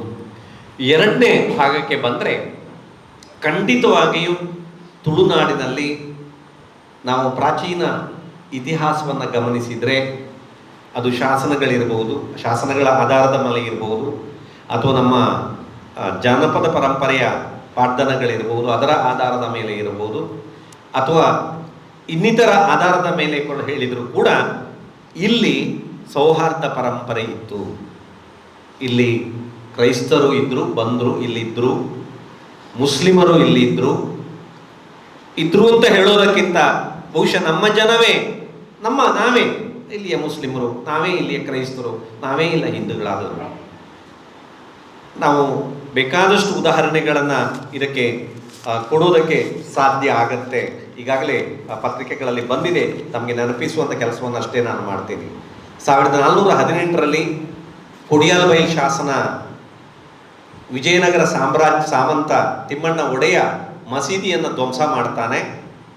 ಅಂಜುಮಾನ್ ಸಂಸ್ಥೆಯವರದನ್ನು ದೂರನ್ನು ಕೊಟ್ಟಂಥ ಸಂದರ್ಭದಲ್ಲಿ ವಿಜಯನಗರ ಸಾಮ್ರಾಜ್ಯದ ದೊರೆ ದತ್ತಿಯನ್ನು ನೀಡಿದ್ದು ಮಾತ್ರ ಅಲ್ಲ, ಇನ್ನು ಮುಂದೆ ಈ ಕಾರ್ಯವನ್ನು ಮಾಡಬಾರದು ಅನ್ನುವಂಥ ಎಚ್ಚರಿಕೆಯನ್ನು ಕೊಡ್ತಾನೆ ಅಂತ ಶಾಸನ ಹೇಳೋದನ್ನು ನಾವು ಗಮನಿಸಲಿಕ್ಕೆ ಸಾಧ್ಯ. 1551 ಇಕ್ಬಾಲ್ ಖಾನ್ ಎಂಬವನು ವಿಜಯನಗರ ಸಾಮ್ರಾಜ್ಯದ ಆತ ವಿಜಯನಗರ ಸಾಮ್ರಾಜ್ಯದ ಪರವಾಗಿ ಬಾರ್ಕೂರನ್ನು ನೋಡ್ಕೊಳ್ತಾ ಇದ್ದ, ಸಾಮಂತನಾಗಿ ನೋಡ್ಕೊಳ್ತಾ ಇದ್ದ. ಆ ಸಂದರ್ಭದಲ್ಲಿ ಕೋಟೇಶ್ವರ ದೇವಸ್ಥಾನವನ್ನು ಧ್ವಂಸ ಮಾಡಿದಾಗ ಇಕ್ಬಾಲ್ ಖಾನ್ ಅದನ್ನು ಮರುನಿರ್ಮಾಣ ಮಾಡುತ್ತಾನೆ ಮತ್ತು ಅದಕ್ಕೆ ದತ್ತಿಯನ್ನು ಕೊಟ್ಟಂಥ ದಾಖಲೆಗಳು ಕೂಡ ಶಾಸನದಲ್ಲಿ ಸಿಗುವುದನ್ನು ನಾವು ಗಮನಿಸಲಿಕ್ಕೆ ಸಾಧ್ಯ. 1627 ಕೆಳದಿ ಅರಸ ವೆಂಕಟಪ್ಪ ನಾಯಕ ಭುವನಗಿರಿ ಎಂಬಲ್ಲಿ ಮಸೀದಿಯನ್ನು ನಿರ್ಮಾಣ ಮಾಡ್ತಾನೆ. ಈ ರೀತಿಯ ಸಾವಿರಾರು ಉದಾಹರಣೆಗಳನ್ನು ಕೊಡೋದಕ್ಕೆ ನಮಗೆ ಸಾಧ್ಯ ಇದೆ ಇತಿಹಾಸದಲ್ಲಿ, ಎಷ್ಟೋ ಇತಿಹಾಸ. ಆನಂತರ ನಮ್ಮ ಆರಾಧನೆಗಳನ್ನು ನೀವು ಗಮನಿಸಿದರೆ, ನಮ್ಮ ನವೀನ್ ಸುರಿಂಜೆಯವರು ಬಹಳ ಸುಂದರವಾಗಿ ಅದನ್ನು ಅವರ ಪುಸ್ತಕದಲ್ಲಿ ಬರೆದಿದ್ದಾರೆ. ಪುಟ್ಟ ಪುಸ್ತಕ ಆದರೂ ಅಗಾಧವಾಗಿ ಬಹುಶಃ ತುಳುನಾಡಿನ ಭೂತಾರಾಧನೆಯನ್ನು ವಿಶ್ಲೇಷಿಸುವಂಥ ಮಹತ್ವದ ಕೃತಿ ಅವರದ್ದು. ಅದರಲ್ಲಿ ಅದನ್ನು ವಿವರಿಸಿದ್ದಾರೆ. ಹೇಗೆ ತುಳುನಾಡಿನ ಸೌಹಾರ್ದ ಪರಂಪರೆ ನಮ್ಮ ದೈವಾರಾಧನೆಯಲ್ಲಿ ಅಡಕವಾಗಿದೆ ಎಂಬುದನ್ನು ನಾವು ಗಮನಿಸಲಿಕ್ಕೆ ಸಾಧ್ಯ ಎಂಬುದನ್ನು ಕೂಡ ಅವರು ಅದರಲ್ಲಿ ವಿಸ್ತರಿಸಿರುವುದನ್ನು ನಾವು ಗಮನಿಸಲಿಕ್ಕೆ ಸಾಧ್ಯ. ಬಹುಶಃ ಎಷ್ಟೋ ಕಡೆ ದೈವಾರಾಧನೆಯಲ್ಲಿ ಮುಸ್ಲಿಮರಿಗೆ ಗೌರವವನ್ನು ಕೊಡೋದು, ಅವರಿಂದ ವೀಳ್ಯವನ್ನು ಪಡೆಯುವುದು, ಮಸೀದಿಗಳಿಗೆ ದೈವಗಳು ಭೇಟಿಯಾಗೋದು ಇತ್ಯಾದಿ ಇರೋದನ್ನು ನಾವು ನೋಡುತ್ತೀವಿ. ಹತ್ತೂರಿನಲ್ಲಿ ಕ್ರೈಸ್ತರ ಚರ್ಚ್ಗಳಿಗೆ ಹಿಂದೂಗಳು ಕೂಡ ಹರಕೆಯನ್ನು ಹೊರೋದು ಇದನ್ನು ನಾವು ನೋಡುತ್ತೇವೆ. ಈ ರೀತಿಯ ಪರಸ್ಪರ ಧರ್ಮದಲ್ಲಿ ಕೂಡ ಪರಸ್ಪರ ಹೊಂದಾಣಿಕೆಯನ್ನು, ಒಂದು ಧರ್ಮವನ್ನು ಒಪ್ಪಿಕೊಂಡೇ ತನ್ನ ಧರ್ಮವನ್ನು ಪಾಲಿಸುವ, ಇದನ್ನು ಸಂವಿಧಾನ ಬಯಸುವುದು. ಭಾರತೀಯ ಸಂವಿಧಾನ ಹೇಳುವುದೇ ಇದನ್ನು. ಒಂದು ಧರ್ಮವನ್ನು ಒಪ್ಪಿಕೊಂಡು ನನ್ನ ಧರ್ಮವನ್ನು ಆಚರಿಸುವಂತಹ ಒಂದು ಶಕ್ತಿ ತುಳುನಾಡಿನಲ್ಲಿ ಪ್ರಾಚೀನ ಕಾಲದಿಂದಲೂ ಇದ್ದದ್ದನ್ನು ನಾವು ನೋಡ್ತೇವೆ. ರಾಣಿ ಅಬ್ಬಕ್ಕನಿಗೆ ಸಂಬಂಧಪಟ್ಟಂಥ ಇತಿಹಾಸಕ್ಕೆ ಸಂಬಂಧಪಟ್ಟಂಥ ಕುರುಹುಗಳಿರ್ಬೋದು, ಐತಿಹ್ಯಕ್ಕೆ ಸಂಬಂಧಪಟ್ಟಂಥ ಕುರುಹುಗಳಿರ್ಬೋದು. ಬಹುಶಃ ಅಲ್ಲಿ ಮೊಗವೀರರಿರ್ಬೋದು, ಮುಸ್ಲಿಮರಿರ್ಬೋದು, ಬಿಲ್ಲವರಿರ್ಬೋದು, ಬಂಟರಿರ್ಬೋದು, ಎಲ್ಲರೂ ಕೂಡ ಅವರ ಸೈನ್ಯದಲ್ಲಿದ್ದರು, ಅವರ ಆಸ್ಥಾನದಲ್ಲಿದ್ದರು, ಅವರ ಮಂತ್ರಿಗಳಾಗಿದ್ದರು. ಅದನ್ನು ನಾನು ಹೆಚ್ಚು ವಿವರಿಸಲಿಕ್ಕೆ ಹೋಗೋದಿಲ್ಲ. ಇದನ್ನು ನಾವು ಗಮನಿಸಲಿಕ್ಕೆ ಸಾಧ್ಯ. ಆದ್ರಿಂದ ಪೋರ್ಚುಗೀಸರನ್ನು ಸಮರ್ಥವಾಗಿ ಅಬ್ಬಕ್ಕರಾಣಿಗೆ ಎದುರಿಸಲಿಕ್ಕೆ ಸಾಧ್ಯ ಆದದ್ದು ಎಂಬುದನ್ನು ನಾವು ಭಾರತದ ಮೊದಲ ಸ್ವಾತಂತ್ರ್ಯ ಸಂಗ್ರಾಮ ಅಂತ ಬಹಳ ಹೆಮ್ಮೆಯಿಂದ ಹೇಳ್ಕೊಳ್ತೇವೆ. ಆದ್ರಿಂದ ಎದುರಿಸಲಿಕ್ಕೆ ಸಾಧ್ಯ ಆದದ್ದನ್ನು ಕೂಡ ನಾವು ಗಮನಿಸಲಿಕ್ಕೆ ಸಾಧ್ಯ. ಬಹುಶಃ ಇತ್ತೀಚಿನವರೆಗೆ ಕೂಡ ಬಹುಶಃ ನನಗೆ ನಾನು ಯೋಚನೆ ಮಾಡೋದಿದ್ರೆ ಜಾಗತೀಕರಣ ಏನು ಪ್ರವೇಶ ಆಗತ್ತೆ ಅಲ್ಲಿವರೆಗೆ ಕೂಡ, ಯಾಕೆಂದರೆ ನನಗೆ ಸುಮಾರು ಈಗ 63 ವರ್ಷ ದಾಟಿ 64ನೇ ವರ್ಷಕ್ಕೆ ನಾನು ಕಾಲಿಡ್ತಾ ಇದ್ದೇನೆ. ಸುಮಾರು 50 ವರ್ಷದ ಹಿಂದೆ ನನಗೆ ತಿಳುವಳಿಕೆ ಬಂದಂದಿನಿಂದ ಸುಮಾರು 30 ವರ್ಷಗಳ ಕಾಲ ಬಹುಶಃ ಇದನ್ನು ನಾನು ಅಲ್ಲಲ್ಲಿ ಕಂಡಿದ್ದೀನಿ. ಎಷ್ಟೋ ಸಂದರ್ಭದಲ್ಲಿ ನಮ್ಮ ಮನೆಗೆ ಮೀನು ತರ್ತಾ ಇದ್ದಂತಹ ಅಮದು ಬ್ಯಾರಿ ನನ್ನ ತಾಯಿ, ನನ್ನ ಅಜ್ಜಿಯೊಟ್ಟಿಗೆ ಸಂವಾದ ಮಾಡ್ತಾ ಇದ್ದದ್ದನ್ನು, ಜಗಳ ಮಾಡ್ತಾ ಇದ್ದದ್ದನ್ನು, ಧರ್ಮದ ಬಗ್ಗೆ ಪರಸ್ಪರ ಅವರ ಧರ್ಮವನ್ನು ಇವರ ಧರ್ಮವನ್ನು ಅವರು ಹೀಯಾಳಿಸ್ತಾ ಮಾತಾಡ್ತಾ ಇದ್ದದ್ದನ್ನು, ಅದನ್ನು ಅವರು ಚೆನ್ನಾಗಿ ಖುಷಿಯಲ್ಲಿ ಅದನ್ನು ಮಾತಾಡ್ತಾ ಇದ್ದದ್ದನ್ನು ನಾನು ಕಂಡಿದ್ದೀನಿ. ಅದು ಯಾವುದೂ ಕೂಡ ಕೋಮುವಾದಕ್ಕಾಗಲಿ ತೊಂದರೆ ಮಾಡ್ತಾ ಇರಲಿಲ್ಲ. ನನ್ನ ಅಜ್ಜಿ ಮನೆಯಲ್ಲಿ ಗೊಟ್ಟು ಹಸುವನ್ನು ನಮ್ಮ ಊರಿನ ಪಕ್ಕದಲ್ಲಿರುವಂಥ ಮುಸ್ಲಿಮರಿಗೆ ಮಾರಿದ್ದನ್ನು ಎಷ್ಟೋ ಸಂದರ್ಭದಲ್ಲಿ ನಾನು ನೋಡಿದ್ದೀನಿ. ಅದೇನು ದೊಡ್ಡ ಇಶ್ಯೂ ಆಗ್ತಾ ಇರಲಿಲ್ಲ, ದೊಡ್ಡ ಸಮಸ್ಯೆನೂ ಆಗ್ತಾ ಇರಲಿಲ್ಲ. ಆ ಸಂದರ್ಭವನ್ನು ಕೂಡ ನಾನು ಎಷ್ಟೋ ಸಂದರ್ಭದಲ್ಲಿ ನೆನಪಿಸ್ಕೊಳ್ಳಿಕ್ಕೆ ಸಾಧ್ಯ ಆಗುತ್ತೆ. ಇದು ನನ್ನ ಮಾತ್ರ ಎಕ್ಸ್ಪೀರಿಯನ್ಸ್, ಅನುಭವ ಅಲ್ಲ, ನಿಮ್ಮೆಲ್ಲರ ಅನುಭವ ಅಂತ ನಾನು ಭಾವಿಸ್ತೀನಿ. ನೀವು ಕೂಡ ಇದನ್ನು ಕಾಣುವುದಕ್ಕೆ ಸಾಧ್ಯ ಇದೆ. ಆ ರೀತಿಯ ಒಂದು ಸೌಹಾರ್ದ ಪರಂಪರೆ ನಮ್ಮಲ್ಲಿ ಇದ್ದದ್ದನ್ನು ನಾವು ಗಮನಿಸಲಿಕ್ಕೆ ಸಾಧ್ಯ. ಆದರೆ ಬಹುಶಃ ಜಾಗತೀಕರಣದ ನಂತರ ಒಂದು ರೀತಿಯಲ್ಲಿ ತುರ್ತು ಪರಿಸ್ಥಿತಿಯಲ್ಲಿ ಏನು ಬಲಪಂಥೀಯ ಪಕ್ಷಗಳೊಂದಿಗೆ ಅನಿವಾರ್ಯವಾಗಿ ರಾಜಿ ಮಾಡಿಕೊಳ್ಳಬೇಕಾದಂಥ ಸ್ಥಿತಿ ಎಡಪಂಥೀಯ ಮತ್ತು ಪ್ರಗತಿಪರ ಜನರಿಗೆ ಅಥವಾ ಅದರಲ್ಲಿದ್ದಂಥವರಿಗೆ ಪಕ್ಷಗಳಿಗೆ ಬಂತೋ ಅಂದಿನಿಂದ ಇದು ಆರಂಭ ಆಯಿತು ಅಂತ ನನಗನ್ನಿಸುತ್ತೆ. ಅದರ ಬೇರನ್ನು ನಾವು ಅಲ್ಲಿ ನೋಡೋದಕ್ಕೆ ಸಾಧ್ಯ ಆಗತ್ತೆ. ಆ ನಂತರ ತಮಗೆ ಗೊತ್ತಿದೆ, ರಥಯಾತ್ರೆ ಇರ್ಬೋದು, ಅದ್ವಾನಿಯವರು ಬಹುಶಃ ತುರ್ತು ಪರಿಸ್ಥಿತಿಯ ಸಂದರ್ಭದ ನಂತರ ಜನತಾ ಸರ್ಕಾರ ಆಯಿತು, 3 ವರ್ಷದಲ್ಲಿ ಬಿತ್ತು. ಪ್ರಜಾಪ್ರಭುತ್ವದ ಒಂದು ಸೌಂದರ್ಯ ಏನು ಅಂತ ಹೇಳಿದರೆ 1977ರಲ್ಲಿ ಸಂಪೂರ್ಣವಾಗಿ ಇಂದಿರಾ ಗಾಂಧಿಯನ್ನು ಧೂಳಿಪಟ ಮಾಡಿದಂಥ ಜನ ಬಹುಮತದ ಮೇಲೆ ಮತ್ತೆ ಇಂದಿರಾ ಗಾಂಧಿಯವ್ರನ್ನ ಪ್ರಧಾನಿ ಮಾಡಿತ್ತು. ಇದನ್ನು ನಾವು ಗಮನಿಸಬೇಕಾಗತ್ತೆ. ಆದ್ರಿಂದ ನಾನು ಹೇಳ್ತಾ ಇರೋದೇನು ಅಂತ ಹೇಳಿದ್ರೆ 1980ರಲ್ಲಿ ಗಮನಿಸಬಹುದು ನೀವು, ಸಮಸ್ಯೆಯನ್ನು ತಂದೊಡ್ಡಿದವರು, ಜನತಾ ಸರ್ಕಾರಕ್ಕೆ ಸಮಸ್ಯೆಯನ್ನು ತಂದೊಡ್ಡಿದವರು ಯಾರು ಅಂತ ಹೇಳಿದ್ರೆ ಲಾಲ್ ಕೃಷ್ಣ ಅದ್ವಾನಿಯವರು ಮತ್ತು ಅವರ ಬಳಗ.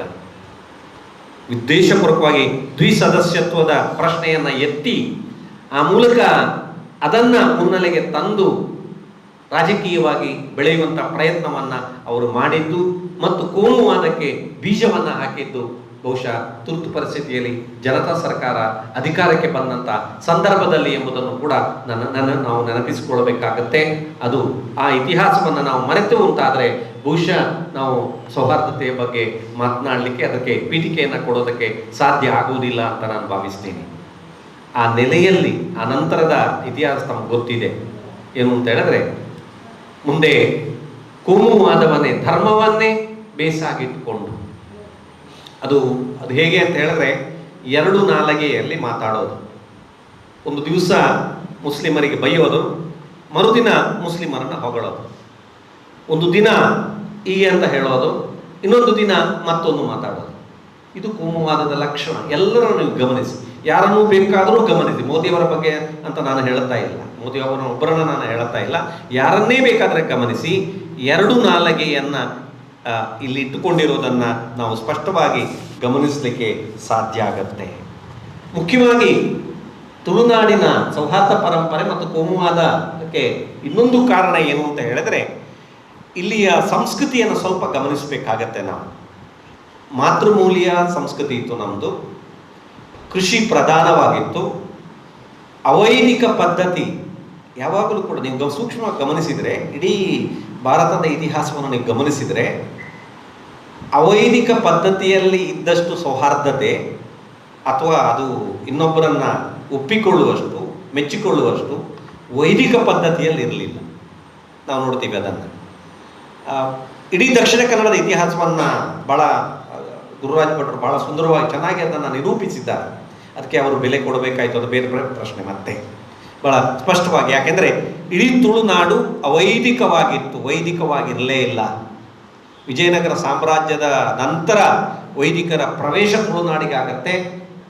ಅದರಲ್ಲೂ ಕೂಡ ಇಲ್ಲಿಯವರೇ ಬ್ರಾಹ್ಮಣರಾಗ್ತಾರೆ, ಅದನ್ನು ನಾವು ನೋಡ್ತೀವಿ. ಇಲ್ಲಿಯವರೇ ಬ್ರಾಹ್ಮಣರಾಗ್ತಾರೆ.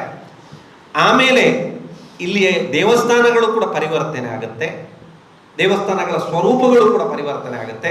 ಇವೆಲ್ಲವನ್ನು ನಾವು ಗಮನಿಸಬೇಕಾಗತ್ತೆ. ಆ ನೆಲೆಯಲ್ಲಿ ನಾವು ಏನು ಮತಾಂತರ ಅಂತ ನಾವು ಕರಿತೇವೆ ಅಂತ ಹೇಳಿದ್ರೆ, ಧರ್ಮದೊಳಗೆ ಕೂಡ ಅದು ನಡೆದಿರುವುದನ್ನು ನಾವು ಇತಿಹಾಸ ನಮಗೆ ಹೇಳ್ತಾ ಇರೋದನ್ನು ನಾವು ಕಾಣೋದಕ್ಕೆ ಸಾಧ್ಯ. ಆದ್ದರಿಂದ ಇಲ್ಲಿಯ ಕೃಷಿ ಪದ್ಧತಿ ಇರ್ಬೋದು, ಮಾತೃಯ ಮೂಲೆ ಕುಟುಂಬ ಬದಲಾವಣೆ ಇರಬಹುದು, ಮುಖ್ಯವಾಗಿ ಅವೈದಿಕ ಪದ್ಧತಿ ಏನಿತ್ತು ನಮ್ಮ ಆರಾಧನೆಗೆ ಸಂಬಂಧಪಟ್ಟದ್ದು, ಅದು ವೈದಿಕವಾಗಿ ಪರಿವರ್ತನೆ ಆದದ್ದು ಕೋಮುವಾದಕ್ಕೆ ಮೂಲ ಎಂಬುದನ್ನು ನಾವು ಗಮನಿಸಬೇಕು. ಅದಕ್ಕೆ ಮೂಲ ಪ್ರೇರಣೆ ಯಾವುದು ಅಂತ ಹೇಳಿದ್ರೆ, ಅವೈದಿಕ ಪದ್ಧತಿ ಇದ್ದದ್ದು. ಇವತ್ತೂ ಕೂಡ ಬ್ರಾಹ್ಮಣೇತರರ, ನೀವು ಗಮನಿಸಿ, ಬ್ರಾಹ್ಮಣೇತರರ ಎಲ್ಲ ಆಚರಣೆಗಳು ಒಂದೇ ರೀತಿ ಇದೆ ಇಲ್ಲಿ. ಅದು ಮದುವೆ ಇರಬಹುದು, ಅದು ಯಾವುದೇ ಆಚರಣೆಗಳಿರಬಹುದು, ಚೌತಿ ಇರಬಹುದು, ಅಷ್ಟಮಿ ಇರಬಹುದು, ದೀಪಾವಳಿ ಇರಬಹುದು, ಅಥವಾ ಬಿಸುಪರ್ಬ ಇರಬಹುದು, ಯಾವುದೇ ಆಚರಣೆಗಳಿರ್ಬೋದು, ಒಂದೇ ರೀತಿ ಇದೆ. ಬಂಟರದೊಂದು, ಬಿಲ್ಲವರದೊಂದು ಅಥವಾ ಮಗವೀರದೊಂದು ಅಂತ ಇರಲ್ಲ. ಆಯಾಯ ಜಾತಿಗೆ ಸಂಬಂಧಪಟ್ಟ ಕೆಲವು ವಿಶಿಷ್ಟ ಆಚರಣೆಗಳಿಲ್ಲ ಅಂತ ನಾನು ಹೇಳ್ತಾ ಇಲ್ಲ, ಇರ್ಬೋದು ಮಗವರಿಗೆ. ಯಾಕೆಂದರೆ ಸಮುದ್ರದಲ್ಲಿ ಅವರು ಕೆಲಸ ಮಾಡೋದ್ರಿಂದ ಸಮುದ್ರಕ್ಕೆ ಸಂಬಂಧಪಟ್ಟಂಥ ಆಚರಣೆಗಳು ಇರ್ಬೋದು, ಮಗವೀರಲ್ಲಿ ಇತ್ತು ಕೂಡ ಇದೆ. ಆದರೆ ಸಾಮಾನ್ಯವಾದ ಆಚರಣೆಗಳು ಎಲ್ಲವೂ ಕೂಡ ಬಂಟರ ಮದುವೆ ಹೇಗೆ ಆಗ್ತಾ ಇತ್ತು ಹಾಗೆ ಬಿಲ್ಲವರ ಮದುವೆ ಆಗ್ತಾ ಇತ್ತು. ಸ್ವಲ್ಪ ವ್ಯತ್ಯಾಸಗಳು ಇರ್ಬೋದು, ಇಲ್ಲ ಅಂತ ನಾನು ಹೇಳ್ತಾ ಇಲ್ಲ. ಆದರೆ ಆಚರಣಾ ವಿಧಿವಿಧಾನಗಳೇನಿದೆ ಅದು ಒಂದೇ. ಬಂಟರು ಹೇಗೆ ದೀಪಾವಳಿಯನ್ನು ಆಚರಿಸ್ತಾ ಇದ್ದಾರೋ ಹಾಗೆ ಬಿಲ್ಲವರು, ಹಾಗೆ ಮೊಗವೀರರು, ಹಾಗೆ ಎಲ್ಲರೂ ಕೂಡ ಇಲ್ಲಿ ಆಚರಿಸ್ತಾ ಇದ್ರು. ಇದನ್ನು ನಾವು ಗಮನಿಸಬೇಕಾದ, ಬಹಳ ಮುಖ್ಯವಾಗಿ ಗಮನಿಸಬೇಕಾದಂಥ ವಿಚಾರ. ಆದರೆ ಇಲ್ಲಿ ಅಸ್ಪೃಶ್ಯತೆ ಇತ್ತು, ಖಂಡಿತವಾಗಿ ಇತ್ತು. ದಲಿತ ವರ್ಗವನ್ನು ಶೂದ್ರ ವರ್ಗ ಹೊರಗಡೆ ಇತ್ತು. ಕೇವಲ ಬ್ರಾಹ್ಮಣರು ಮಾತ್ರ ಅಲ್ಲ, ವೈದಿಕರು ಮಾತ್ರ ಅಲ್ಲ, ಶೂದ್ರರು ಕೂಡ ಅವರನ್ನು ಹೊರಗಿಟ್ಟಿದ್ರು. ಅದನ್ನು ನಾನು ಬಾಲ್ಯದಲ್ಲಿ ಕೂಡ ನಾನು ಕಂಡಿದ್ದೀನಿ ಕೂಡ. ಇಲ್ಲಿಯ ಮೂಲ ನಿವಾಸಿಗಳನ್ನು, ಇಲ್ಲಿಯ ಜನರನ್ನು ಹೊರಗಿಟ್ಟದ್ದನ್ನು ನಾವು ನೋಡ್ತೇವೆ. ಆದರೆ ಸಾಮಾನ್ಯವಾಗಿ ಎಲ್ಲ ಇದರಲ್ಲಿ ಆಚರಣೆಗಳನ್ನು ನೀವು ಗಮನಿಸಿದರೆ, ಇಲ್ಲಿ ಒಂದೇ ರೀತಿಯ ಆಚರಣೆಯನ್ನು, ಆ ಆಚರಣೆಯ ಮೇಲೆ ಯಾವಾಗ ವೈದಿಕ ಪ್ರಯೋಗ ಆರಂಭ ಆಯಿತೋ ಅಲ್ಲಿಂದ ಬಹುಶಃ ಕೋಮುವಾದದ ಬೀಜಕ್ಕೆ ಒಂದು ಕಾರಣ ಅದು ಎಂಬುದನ್ನು ನಾವಿಲ್ಲಿ ಗಮನಿಸಬೇಕಾದಂಥ ಅವಶ್ಯಕತೆ ಇದೆ. ಬಹಳ ಮುಖ್ಯವಾಗಿ ಗಮನಿಸಬೇಕಾದ ಬಹುಶಃ ನಾವು ಆಗಾಗ ಆ ಬಗ್ಗೆ ಚರ್ಚೆ ಮಾಡ್ತಾ ಇರ್ತೇವೆ, ಚರ್ಚೆ ಮಾಡಿದ್ದೀವಿ ಕೂಡ. ಏನು ಅಂತ ಹೇಳಿದ್ರೆ, ನಾವು ನಮ್ಮ ಸಂಸ್ಕೃತಿಯ ಕುರಿತಾಗಿ ಸರಾಗ ಹೇಳಿದರು, ಅದರಲ್ಲಿ ಇನ್ನೊಂದು ಅಪಾಯ ಕೂಡ ಇದೆ ಅಂತ. ನೀವು ಹೀಗೆ ಯೋಚನೆ ಮಾಡೋದ್ರಿಂದ ಬಹುಶಃ ಅಪಾಯ ಕೂಡ ಇರ್ಬೋದು. ಯಾಕೆಂದರೆ ಮೂಢನಂಬಿಕೆ ಅಂತ ಹೇಳೋದು ಅಥವಾ ಏನು ಆಚರಣೆ ಅಂತ ಹೇಳೋದು ಅವು ಕೆಲವೊಮ್ಮೆ ಮನುಷ್ಯನನ್ನು ಯಾವ ನೆಲೆಗೆ ಕೊಂಡೊಯ್ಯುತ್ತೆ ಎಂಬುದನ್ನು ಕೂಡ ಯೋಚನೆ ಮಾಡಬೇಕಾದ ಅವಶ್ಯಕತೆ ಇದೆ, ನಿಜ. ಆದರೆ ಬಹುಶಃ ನನಗೆ ಅನ್ನಿಸುವ ಹಾಗೆ ಏನು ನಮ್ಮ ಮೂಲ ಆಚರಣೆ ನಾನು ಬಾಲ್ಯದಲ್ಲಿ ಕಂಡಿದ್ದೇನೋ ಆ ಆಚರಣೆಯಲ್ಲಿ ಖಂಡಿತವಾಗಿಯೂ ಈಗ ಇರುವಷ್ಟು ಸಂಕೀರ್ಣತೆ ಇರಲಿಲ್ಲ, ಈಗ ಇರುವಷ್ಟು ಕಟ್ಟುಪಾಡುಗಳು ಇರಲಿಲ್ಲ, ಈಗ ಇರುವಷ್ಟು ತೊಂದರೆಗಳು ಇರಲಿಲ್ಲ. ಅದು ಸೌಹಾರ್ದತೆಗೆ ಧಕ್ಕೆ ತರುತ್ತನೇ ಇರಲಿಲ್ಲ, ಸೌಹಾರ್ದತೆಗೆ ಪೂರಕವಾಗಿತ್ತು. ಅದನ್ನು ನಾವು ಗಮನಿಸಬೇಕಾದ್ದು ಅತ್ಯಂತ ಮುಖ್ಯ. ಇನ್ನೊಂದು ನಾವು ಗಮನಿಸಬೇಕಾದಂಥ ಬಹಳ ಮುಖ್ಯವಾದ ವಿಚಾರ ಏನು ಅಂತ ಹೇಳಿದ್ರೆ, ನಾನಾಗ ಮಾತಾಡ್ತಾ ಹೇಳಿದೆ, ಇವತ್ತೊಂದು ರಾಜೀವ ಹೆಗ್ಡೆ ಅಂತ ಯಾರೋ ಒಂದು ಆರ್ಟಿಕಲನ್ನು ಬರೆದಿದ್ದರಂತೆ.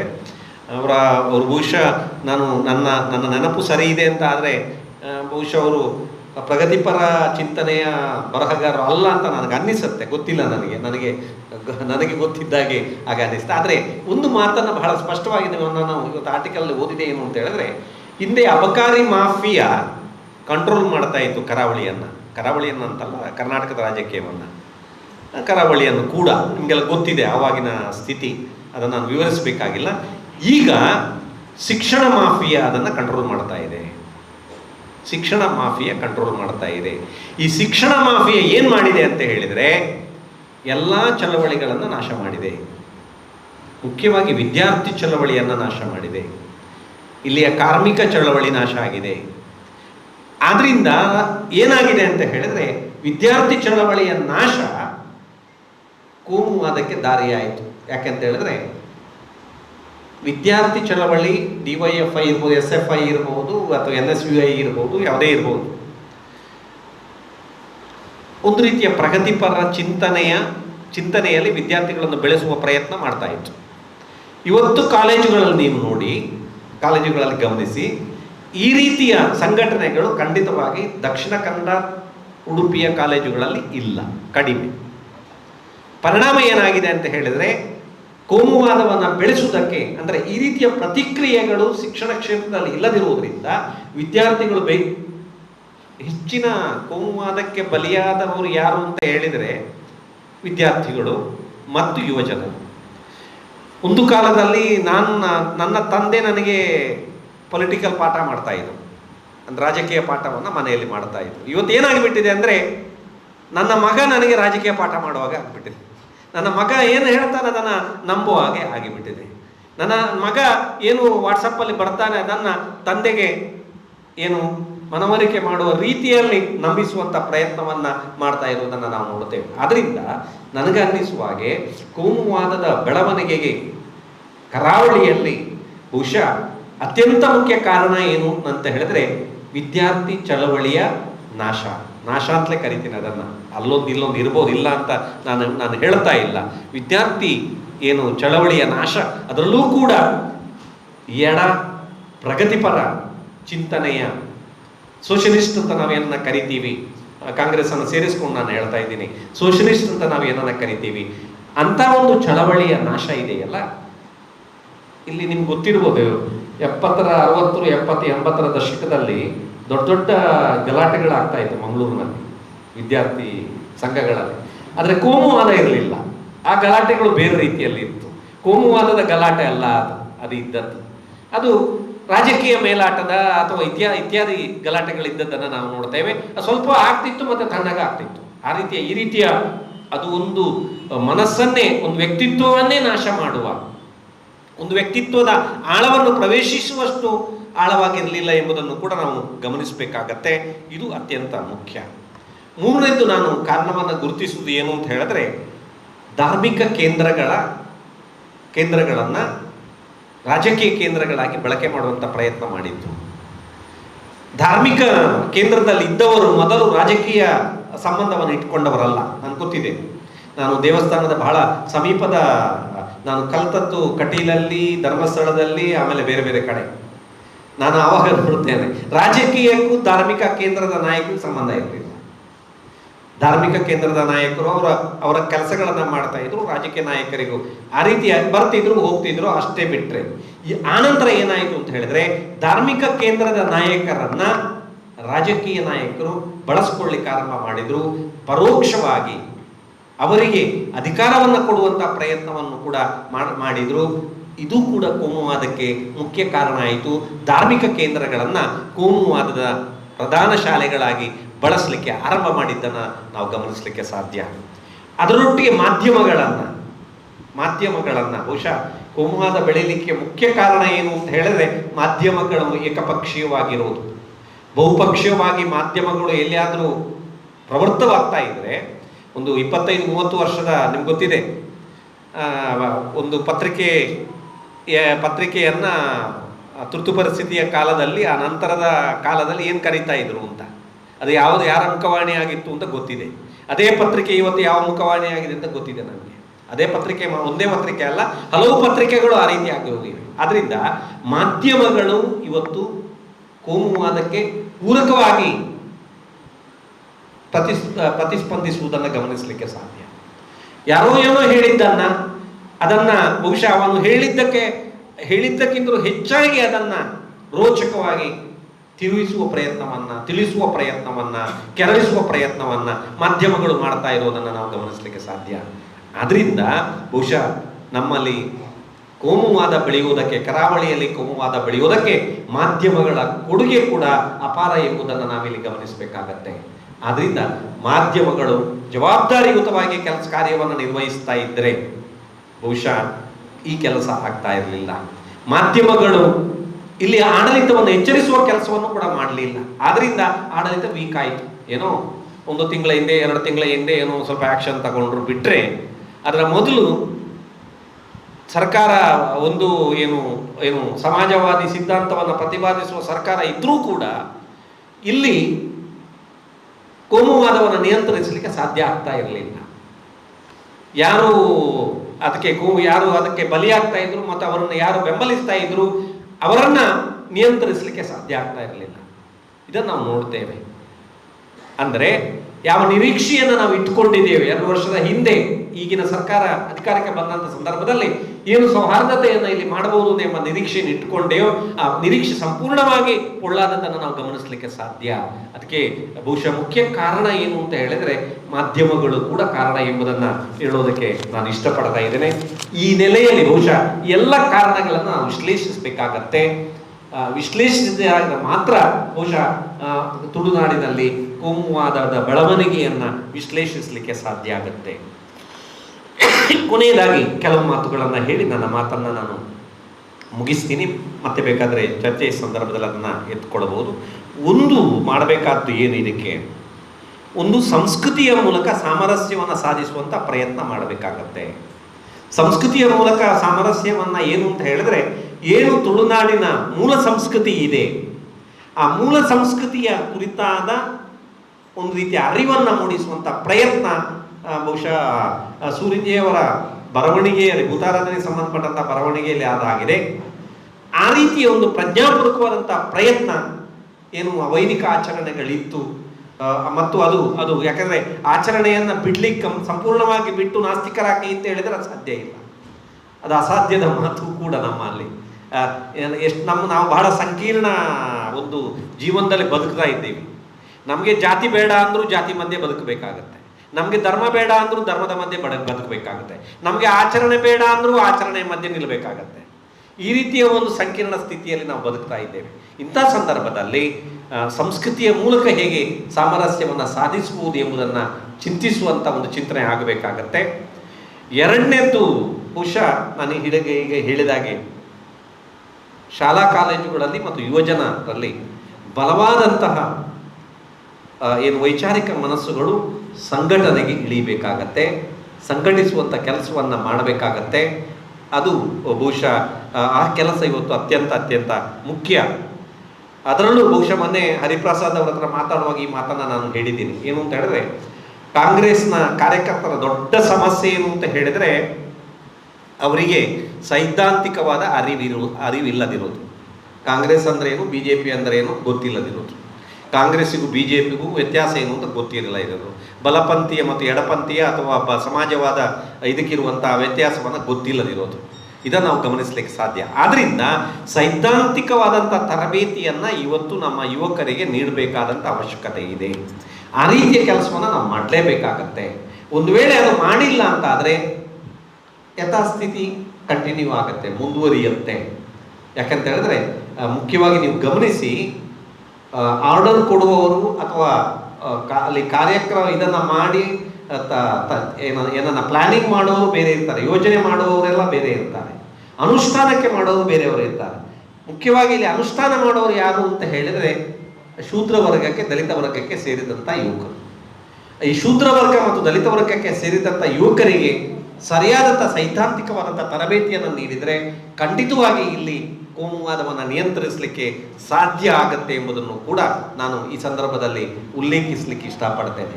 ಅದರೊಟ್ಟಿಗೆ ಜಾತಿ ಸಂಘಟನೆಗಳನ್ನು ಬಹುಶಃ ನಾವು ಸಂಪೂರ್ಣವಾಗಿ ನಿರ್ಮೂಲನೆ ಮಾಡ್ತೇವೆ, ಜಾತಿ ಸಂಘಟನೆಗಳೇ ಬೇಡ, ಜಾತಿ ಸಂಘಟನೆಗಳ ಅಗತ್ಯ ಇಲ್ಲ ಮಾತಾಡಬಹುದು. ಅದರಷ್ಟು ಸರಳ ಅಲ್ಲ. ನಾನು ಆಗ ಮಾತಾಡಿದಾಗೆ, ಯಾಕಂದರೆ ನಮ್ಮ ವ್ಯವಸ್ಥೆ ಅತ್ಯಂತ ಸಂಕೀರ್ಣವಾದ್ದು. ಆ ನೆಲೆಯಲ್ಲಿ ಬಹುಶಃ ಜಾತಿ ಸಂಘಟನೆಯ ಒಳಗೆ ಒಂದು ರೀತಿಯ ಏನನ್ನ ಇಲ್ಲಿಯ ನಿಜವಾದ ಸಾಮರಸ್ಯದ ಸ್ವರೂಪ ಏನು ಎಂಬುದನ್ನು ಹೇಳುವಂಥ ಪ್ರಯತ್ನ ಆಗಬೇಕು. ಆ ರೀತಿಯ ಪ್ರಯತ್ನ ಸ್ವಲ್ಪ ಉಡುಪಿಯಲ್ಲಿ ಮಾಡಿದ್ರು, ಮುಸ್ಲಿಂ ಒಕ್ಕೂಟದವರು ಆ ರೀತಿಯ ಪ್ರಯತ್ನವನ್ನು ಮಾಡಿದ್ರು. ನಾನು ಕೂಡ ಒಂದೆರಡು ಇದಕ್ಕೆ ಹೋಗಿದ್ದೆ. ಒಂದು ರೀತಿಯಲ್ಲಿ ಅದು ಯಶಸ್ವಿ ಆಗಿದೆ, ಇಲ್ಲ ಅಂತ ಹೇಳಲಿಕ್ಕೆ ಸಾಧ್ಯ ಇಲ್ಲ, ಯಶಸ್ವಿ ಆಗಿದೆ. ಬಹುಶಃ ಒಂದು ಮುಸ್ಲಿಂ ಸಂಘಟನೆಯ ಹೆಸರಿನಲ್ಲಿ ಹೋಗಿ ಮಾಡುವುದಕ್ಕಿಂತ ಬಹುಶಃ ನಾವೆಲ್ಲರೂ ಪ್ರಗತಿಪರ ನೆಲೆಯಲ್ಲಿ ಹೋಗಿ ಮಾಡಿದರೆ ಅದು ಹೆಚ್ಚು ಯಶಸ್ವಿ ಆಗಬಹುದು ಅಂತ ನನಗೆ ಅನ್ನಿಸುತ್ತೆ. ಬಹುಶಃ ಈ ನೆಲೆಯಲ್ಲಿ ನಾವು ಚಿಂತನೆಯನ್ನು, ಯೋಚನೆಯನ್ನು ಮಾಡಬೇಕು ಅಂತ ಹೇಳ್ತಾ ನನ್ನ ಮಾತನ್ನು ಮುಗಿಸ್ತೀನಿ. ಸವಾಲುಗಳಿಗೆ ಪ್ರತಿಕ್ರಿಯೆಯನ್ನು ನೀಡುತ್ತಾ ಬಂದಿದ್ದಾರೆ. ಅವರು ಈಗ ಇವತ್ತಿನ ವಿಚಾರ ಸಂಕಿರಣದಲ್ಲೂ ಕೂಡ ಪ್ರತಿಕ್ರಿಯೆಯನ್ನು ನೀಡಲಿಕ್ಕಿದ್ದಾರೆ. ಅವರಿಗೆ ಸ್ವಾಗತ. ಇವತ್ತಿನ ಕರಾವಳಿಯ ಇವತ್ತಿನ ಪರಿಸ್ಥಿತಿ ಏನಿದೆ, ಇತ್ತೀಚೆಗೆ ನಡೆದಂಥ ಮಾಬ್ ಲಿಂಚಿಂಗ್ ಇರ್ಬೋದು, ಕೊಲೆ ಇರ್ಬೋದು, ಕೊಲೆಯ ನಂತರ ಪ್ರತಿಕಾರದ ಕೊಲೆ ಇರ್ಬೋದು, ಇವೆಲ್ಲದರ ಹಿನ್ನೆಲೆ ನಡೆದಂಥ ರಾಜಕೀಯ ಇರ್ಬೋದು, ಇದೆಲ್ಲವೂ ಕೂಡ ಗನ್ನಾತೆಕ್ಕರ್ ಅವರು ಹೇಳಿದ ರೀತಿಯಲ್ಲಿ ತಮಗೆಲ್ಲರಿಗೂ ಗೊತ್ತಿದೆ. ಮತ್ತು ನಾವೆಲ್ಲರೂ ಅದನ್ನು ಚರ್ಚೆಯನ್ನು ಮಾಡಿದ್ದೀವಿ, ಬರಹಗಳ ಮೂಲಕ, ಮಾತುಗಳ ಮೂಲಕ ಚರ್ಚೆಯನ್ನು ಮಾಡಿದ್ದೀವಿ. ಈಗ ಮಂಗಳೂರಿಗೆ 2 IPS ಅಧಿಕಾರಿಗಳನ್ನು ಸರ್ಕಾರ ಹಾಕುವ ಮೂಲಕ ಒಂದು ರೀತಿಯಲ್ಲಿ ಪರಿಸ್ಥಿತಿಯನ್ನು ತಣ್ಣಗೆ ಮಾಡಿದೆ. ಎಲ್ಲರ ಆಕ್ರೋಶ, ಎಲ್ಲರ ಅಸಮಾಧಾನ, ಎಲ್ಲರ ಚರ್ಚೆಗಳ ಮೂಲಕ ಅದು ಸಾಧ್ಯ ಆಗಿದೆ. 2 IPS ಅಧಿಕಾರಿಗಳು ಪೊಲೀಸ್ ಮನಸ್ಸಿನ 2 IPS ಅಧಿಕಾರಿಗಳು. ಅವರು ಎಲ್ಲವನ್ನ ಸರಿ ಮಾಡ್ತಾರೆ ಅನ್ನುವಂಥದ್ದಿಲ್ಲ, ಆದರೆ ಇದ್ದದರಲ್ಲಿ ಒಳ್ಳೆಯ ಅಧಿಕಾರಿಗಳು ಅನ್ನುವಂಥ ಹೆಸರನ್ನು ಪಡ್ಕೊಂಡವರು ಈಗ ದಕ್ಷಿಣ ಕನ್ನಡ ಜಿಲ್ಲೆ ಮತ್ತು ಮಂಗಳೂರು ನಗರಕ್ಕೆ IPS ಅಧಿಕಾರಿಗಳಾಗಿ ಬಂದಿದ್ದಾರೆ. ಅದರಲ್ಲಿ 2 ಮಾತಿಲ್ಲ. ಅವ್ರ ಮೇಲೆ ಭ್ರಷ್ಟಾಚಾರದ ಆರೋಪಗಳಿಲ್ಲ ಅಥವಾ ಸ್ವಜನ ಪಕ್ಷಪಾತದ ಆರೋಪಗಳಿಲ್ಲ. ಆ ಹಿನ್ನೆಲೆಯಲ್ಲಿ ಅವರನ್ನು ನಾವು ನಿರೀಕ್ಷೆಯನ್ನು ಇಟ್ಕೊಳ್ಬೋದು ಅನ್ನುವಂಥದ್ದು ಆಶಾಭಾವನೆ ಇದೆ. ಆದರೆ ಅವರು ತೆಗೆದುಕೊಂಡಂಥ ಕ್ರಮಗಳು ಇವತ್ತಿನ ಪರಿಸ್ಥಿತಿಗೆ ಸಾಕಾಗುತ್ತಾ? ಈ ಗಡೀಪಾರು ಅನ್ನುವಂಥ ಪ್ರಶ್ನೆಗಳು, ಇದೆಲ್ಲವೂ ಕೂಡ ಕೋಮುವಾದಕ್ಕೆ ಪರಿಹಾರನ ಅನ್ನುವಂಥ ಪ್ರಶ್ನೆಯನ್ನು ಪೊಲೀಸ್ ಅಧಿಕಾರಿಗಳು ಹಾಕ್ಕೊಳ್ಬೇಕಾಗತ್ತೆ. ಗಡೀಪಾರು ಅನ್ನುವಂಥದ್ದು ಇವತ್ತಿನ ಕಾಲಮಾನಕ್ಕೆ ಸೂಕ್ತ ಆಗಿರುವಂಥದ್ದು. ಅದು ಹಿಂದೂ ಕೋಮುವಾದ ಇರ್ಬೋದು, ಮುಸ್ಲಿಂ ಕೋಮುವಾದ ಇರ್ಬೋದು, ಅವ್ರನ್ನ ಗಡೀಪಾರು ಮಾಡಿದ್ದಾರೆ. ಆದರೆ ಇವತ್ತಿಡೀ ಗ್ಲೋಬಲನ್ನೇ ವಿಲೇಜ್ ಅಂತ ಮಾಡ್ಕೊಂಡಂಥ ಈಗಿನ ಪರಿಸ್ಥಿತಿಯಲ್ಲಿ, ನಾನು ಬೆಂಗಳೂರಲ್ಲಿದ್ದರೂ ಒಂದೇ, ದುಬೈಯಲ್ಲಿದ್ದರೂ ಒಂದೇ, ಬಾಂಬೆಯಲ್ಲಿದ್ದರೂ ಒಂದೇ ಅನ್ನುವಂಥ ಪರಿಸ್ಥಿತಿಯಲ್ಲಿ ಗಡೀಪಾರು ಅನ್ನುವಂಥದ್ದು ಇವತ್ತಿನ ಪರಿಹಾರನ ಅನ್ನುವಂಥ ಪ್ರಶ್ನೆಯನ್ನು ಪೊಲೀಸ್ ಅಧಿಕಾರಿಗಳು ಮಾಡ್ಕೊಳ್ತಾರೆ ಅಥವಾ ಸರ್ಕಾರ ಅದನ್ನು ಮಾಡ್ಕೊಳ್ತಾನೆ. ಇದಕ್ಕೆ ಪರಿಹಾರ ಏನು, ಈ ಕೋಮುವಾದಕ್ಕೆ ಪರಿಹಾರ ಏನು ಅನ್ನೋದನ್ನು ಕಂಡುಕೊಳ್ಬೇಕು. ಗನ್ನಾತೆಕ್ಕರ್ ಅವರು ಹೇಳಿದ ರೀತಿಯಲ್ಲಿ ಇದಕ್ಕೆ ಸಾಂಸ್ಕೃತಿಕವಾದಂತಹ, ರಾಜಕೀಯವಾದಂತಹ ಪರಿಹಾರ ಬೇಕು. ಇಲ್ಲಿ ಸಂವಿಧಾನ ಜಾರಿಯಾಗಬೇಕು ಈ ನೆಲದಲ್ಲಿ ಕಾಯ್ದೆಗಳು ಜಾರಿಯಲ್ಲಿರಬೇಕು ಅನ್ನುವಂಥದ್ದನ್ನು ಯಾವ ರೀತಿ ಮಾಡಬೇಕು ಅನ್ನೋಂಥರ ಬಗ್ಗೆ ಪ್ಲ್ಯಾನ್ ಆಫ್ ಆ್ಯಕ್ಷನನ್ನು ಪೊಲೀಸರು ಮಾಡಬೇಕಾಗತ್ತೆ. ಅದರಿಂದ ಪೊಲೀಸರು ತೀರಾ ಪ್ರಾಮಾಣಿಕರಾಗಿ ಅಥವಾ ಮಾನವ ಹಕ್ಕುಗಳನ್ನು ಉಲ್ಲಂಘಿಸಿ ಕೋಮು ಗಲಭೆಗಳನ್ನು, ಇದನ್ನು ನಿಲ್ಲಿಸುವಂಥದ್ದೇನಿದೆ ಅದು ಇನ್ನೊಂದು ಅಪಾಯ. ಮೊನ್ನೆ ಸುಜಿತ್ ಶೆಟ್ಟಿ ಅನ್ನುವಂತಹ ಒಬ್ಬ ಯುವಕನನ್ನು ಪೊಲೀಸರು ಅಕ್ರಮವಾಗಿ ಬಂಧಿಸಿ, ಅಂದರೆ ಠಾಣೆಗೆ ಕರೆಸಿಕೊಂಡು ಆತನಿಂದ ಮುಚ್ಚಳಿಕೆಯನ್ನು ಬರೆಸಿಕೊಂಡು, ಅಂದರೆ ಆತ ಸುಜಿತ್ ಶೆಟ್ಟಿಯವರು ಮಾಡಿದಂಥ ಅಪರಾಧ ಏನು ಅಂತಂದರೆ, ಮಾಬ್ ಲಿಂಚಿಂಗ್ನಲ್ಲಿದ್ದಂತಹ ಇನ್ನೊಬ್ಬ ಆರೋಪಿಯನ್ನು, ಪರಾರಿಯಾದಂತಹ ಆರೋಪಿಯನ್ನು ನೀವು ಯಾಕೆ ಪತ್ತೆ ಹಚ್ಚಿಲ್ಲ, ಆತ ಎಲ್ಲಿದ್ದಾನೆ, ಆತ ಪರಾರಿಯಾಗಿದ್ದು ಯಾಕೆ ಅನ್ನುವಂಥ ಪ್ರಶ್ನೆಯನ್ನು ಕೇಳಿದೆ ಸುಜಿತ್ ಶೆಟ್ಟಿ ಮಾಡಿದಂತಹ ಅಪರಾಧ. ಆ ರೀತಿಯ ಪ್ರಶ್ನೆಯನ್ನು ಕೇಳುವಂಥದ್ದು ನಾಗರಿಕನ ಕರ್ತವ್ಯ ಅಲ್ವಾ ಅಂತಂದರೆ 100% ಸುಜಿತ್ ಶೆಟ್ಟಿಯವರು ಮಾಡಿದ್ದಂತಹ ಆ ಕೆಲಸ ಏನಿದೆ ಅದಕ್ಕೆ ನಾವೆಲ್ಲರೂ ಕೂಡ ಸಹಮತವನ್ನು ತೋರಿಸಬೇಕಾಗತ್ತೆ. ಮುನೀರ್ ಕಾಟಿಪೋಳ್ ಅವರು ಆ ಬಗ್ಗೆ ಬರೆದಿದ್ದರು. ಅವತ್ತು ಯಾವ ಆರೋಪಿಯ ಬಗ್ಗೆ ಸುಜಿತ್ ಶೆಟ್ಟಿ ಅವರು ಉಲ್ಲೇಖವನ್ನು ಮಾಡ್ತಾರೋ ಅದೇ ಆರೋಪಿಯ ಬಗ್ಗೆ ನಾವು ತನಿಖೆಯನ್ನು ಮಾಡ್ತಾ ಇದ್ದೀವಿ ಅಂತೇಳಿ ಪೊಲೀಸ್ ಕಮಿಷನರ್ ಅವರು ಹೇಳಿಕೆಯನ್ನು ಕೊಡ್ತಾರೆ. ಆ ಹೇಳಿಕೆಯನ್ನು ಕೊಟ್ಟ ನಂತರ ಆ ಆರೋಪಿ ರಾಜಕೀಯ ನಾಯಕನಾಗಿದ್ದರಿಂದ ಅಥವಾ ರಾಜಕೀಯದ ಪ್ರಭಾವ ಇದ್ದಿದ್ದರಿಂದ ಆತನ ಬಂಧಿಸಲಾಗಿಲ್ಲ ಅನ್ನುವಂಥದ್ದು ಸುಜಿತ್ ಶೆಟ್ಟಿ ಅವರು ಆರೋಪವನ್ನು ಮಾಡ್ತಾರೆ. ಸುಜಿತ್ ಶೆಟ್ಟಿ ಅವರನ್ನು ಪೊಲೀಸರು ಠಾಣೆಗೆ ಕರೆದುಕೊಂಡೋಗಿ ಅಲ್ಲಿ ಅವರನ್ನು ಮಾನಸಿಕವಾಗಿ ಹಿಂಸೆ ಮಾಡಿ ಅವರಿಂದ ಮುಚ್ಚಳಿಕೆಯನ್ನು ಬರೆಸ್ಕೊಂಡು ಅವರ ಮೊಬೈಲನ್ನು ಕಿತ್ತುಕೊಂಡು ಅವರ ಮೊಬೈಲಲ್ಲಿದ್ದಂತಹ ಫೇಸ್ಬುಕ್ನಲ್ಲಿ ಅವರದೇ ವಿಡಿಯೋವನ್ನು, ಕ್ಷಮೆ ಕೇಳುವಂಥ ವಿಡಿಯೋವನ್ನು ಅಪ್ಲೋಡನ್ನು ಮಾಡ್ತಾರೆ. ಇದನ್ನು ನಾವು ಇದು ಹಿಂದೂ ಆಗಿರಲಿ, ಮುಸ್ಲಿಂ ಆಗಿರಲಿ, ಎಡಪಂಥೀಯರಾಗಿರಲಿ ಅಥವಾ ಬಲಪಂಥೀಯರಾಗಿರಲಿ ಯಾರದ್ದೇ ಒಬ್ಬ ವ್ಯಕ್ತಿಯ ಮೊಬೈಲನ್ನು ವಶಪಡಿಸಿಕೊಳ್ಳುವಂಥದ್ದು, ಯಾವುದೇ ವ್ಯಕ್ತಿಯನ್ನು FIR ಇಲ್ಲದೇ ಠಾಣೆಗೆ ಕರೆಸುವಂಥದ್ದು ಅಥವಾ FIR ಇದ್ದರೂ ಕೂಡ 7 ವರ್ಷದ ಒಳಗಿನ ಶಿಕ್ಷೆಗಳಿಗೆ ಅಥವಾ 7 ವರ್ಷದ ಶಿಕ್ಷೆಗಳಿಗೇನಿದೆ ಅಥವಾ ಅದರೊಳಗಿನ ಶಿಕ್ಷೆಗಳಿಗೇನಿದೆ ಅದಕ್ಕೆ FIR ಇದ್ದರೂ ಕೂಡ ಅರೆಸ್ಟ್ ಮಾಡುವಂಥ ಅವಕಾಶ ಪೊಲೀಸರಿಗೆ ಇಲ್ಲದೇ ಇದ್ದರೂ ಕೂಡ ಅವರನ್ನು ಠಾಣೆಗೆ ಕರೆಸಿ ಅವರಿಂದ ಮುಚ್ಚಳಿಕೆಯನ್ನು ಬರೆಸಿರುವಂಥದ್ದು ಏನಿದೆ ಇವೆಲ್ಲವನ್ನು ಕೂಡ ನಾವು ನಾಗರಿಕ ಸಮಾಜ ಪ್ರಶ್ನೆ ಮಾಡಬೇಕಾಗಿತ್ತು.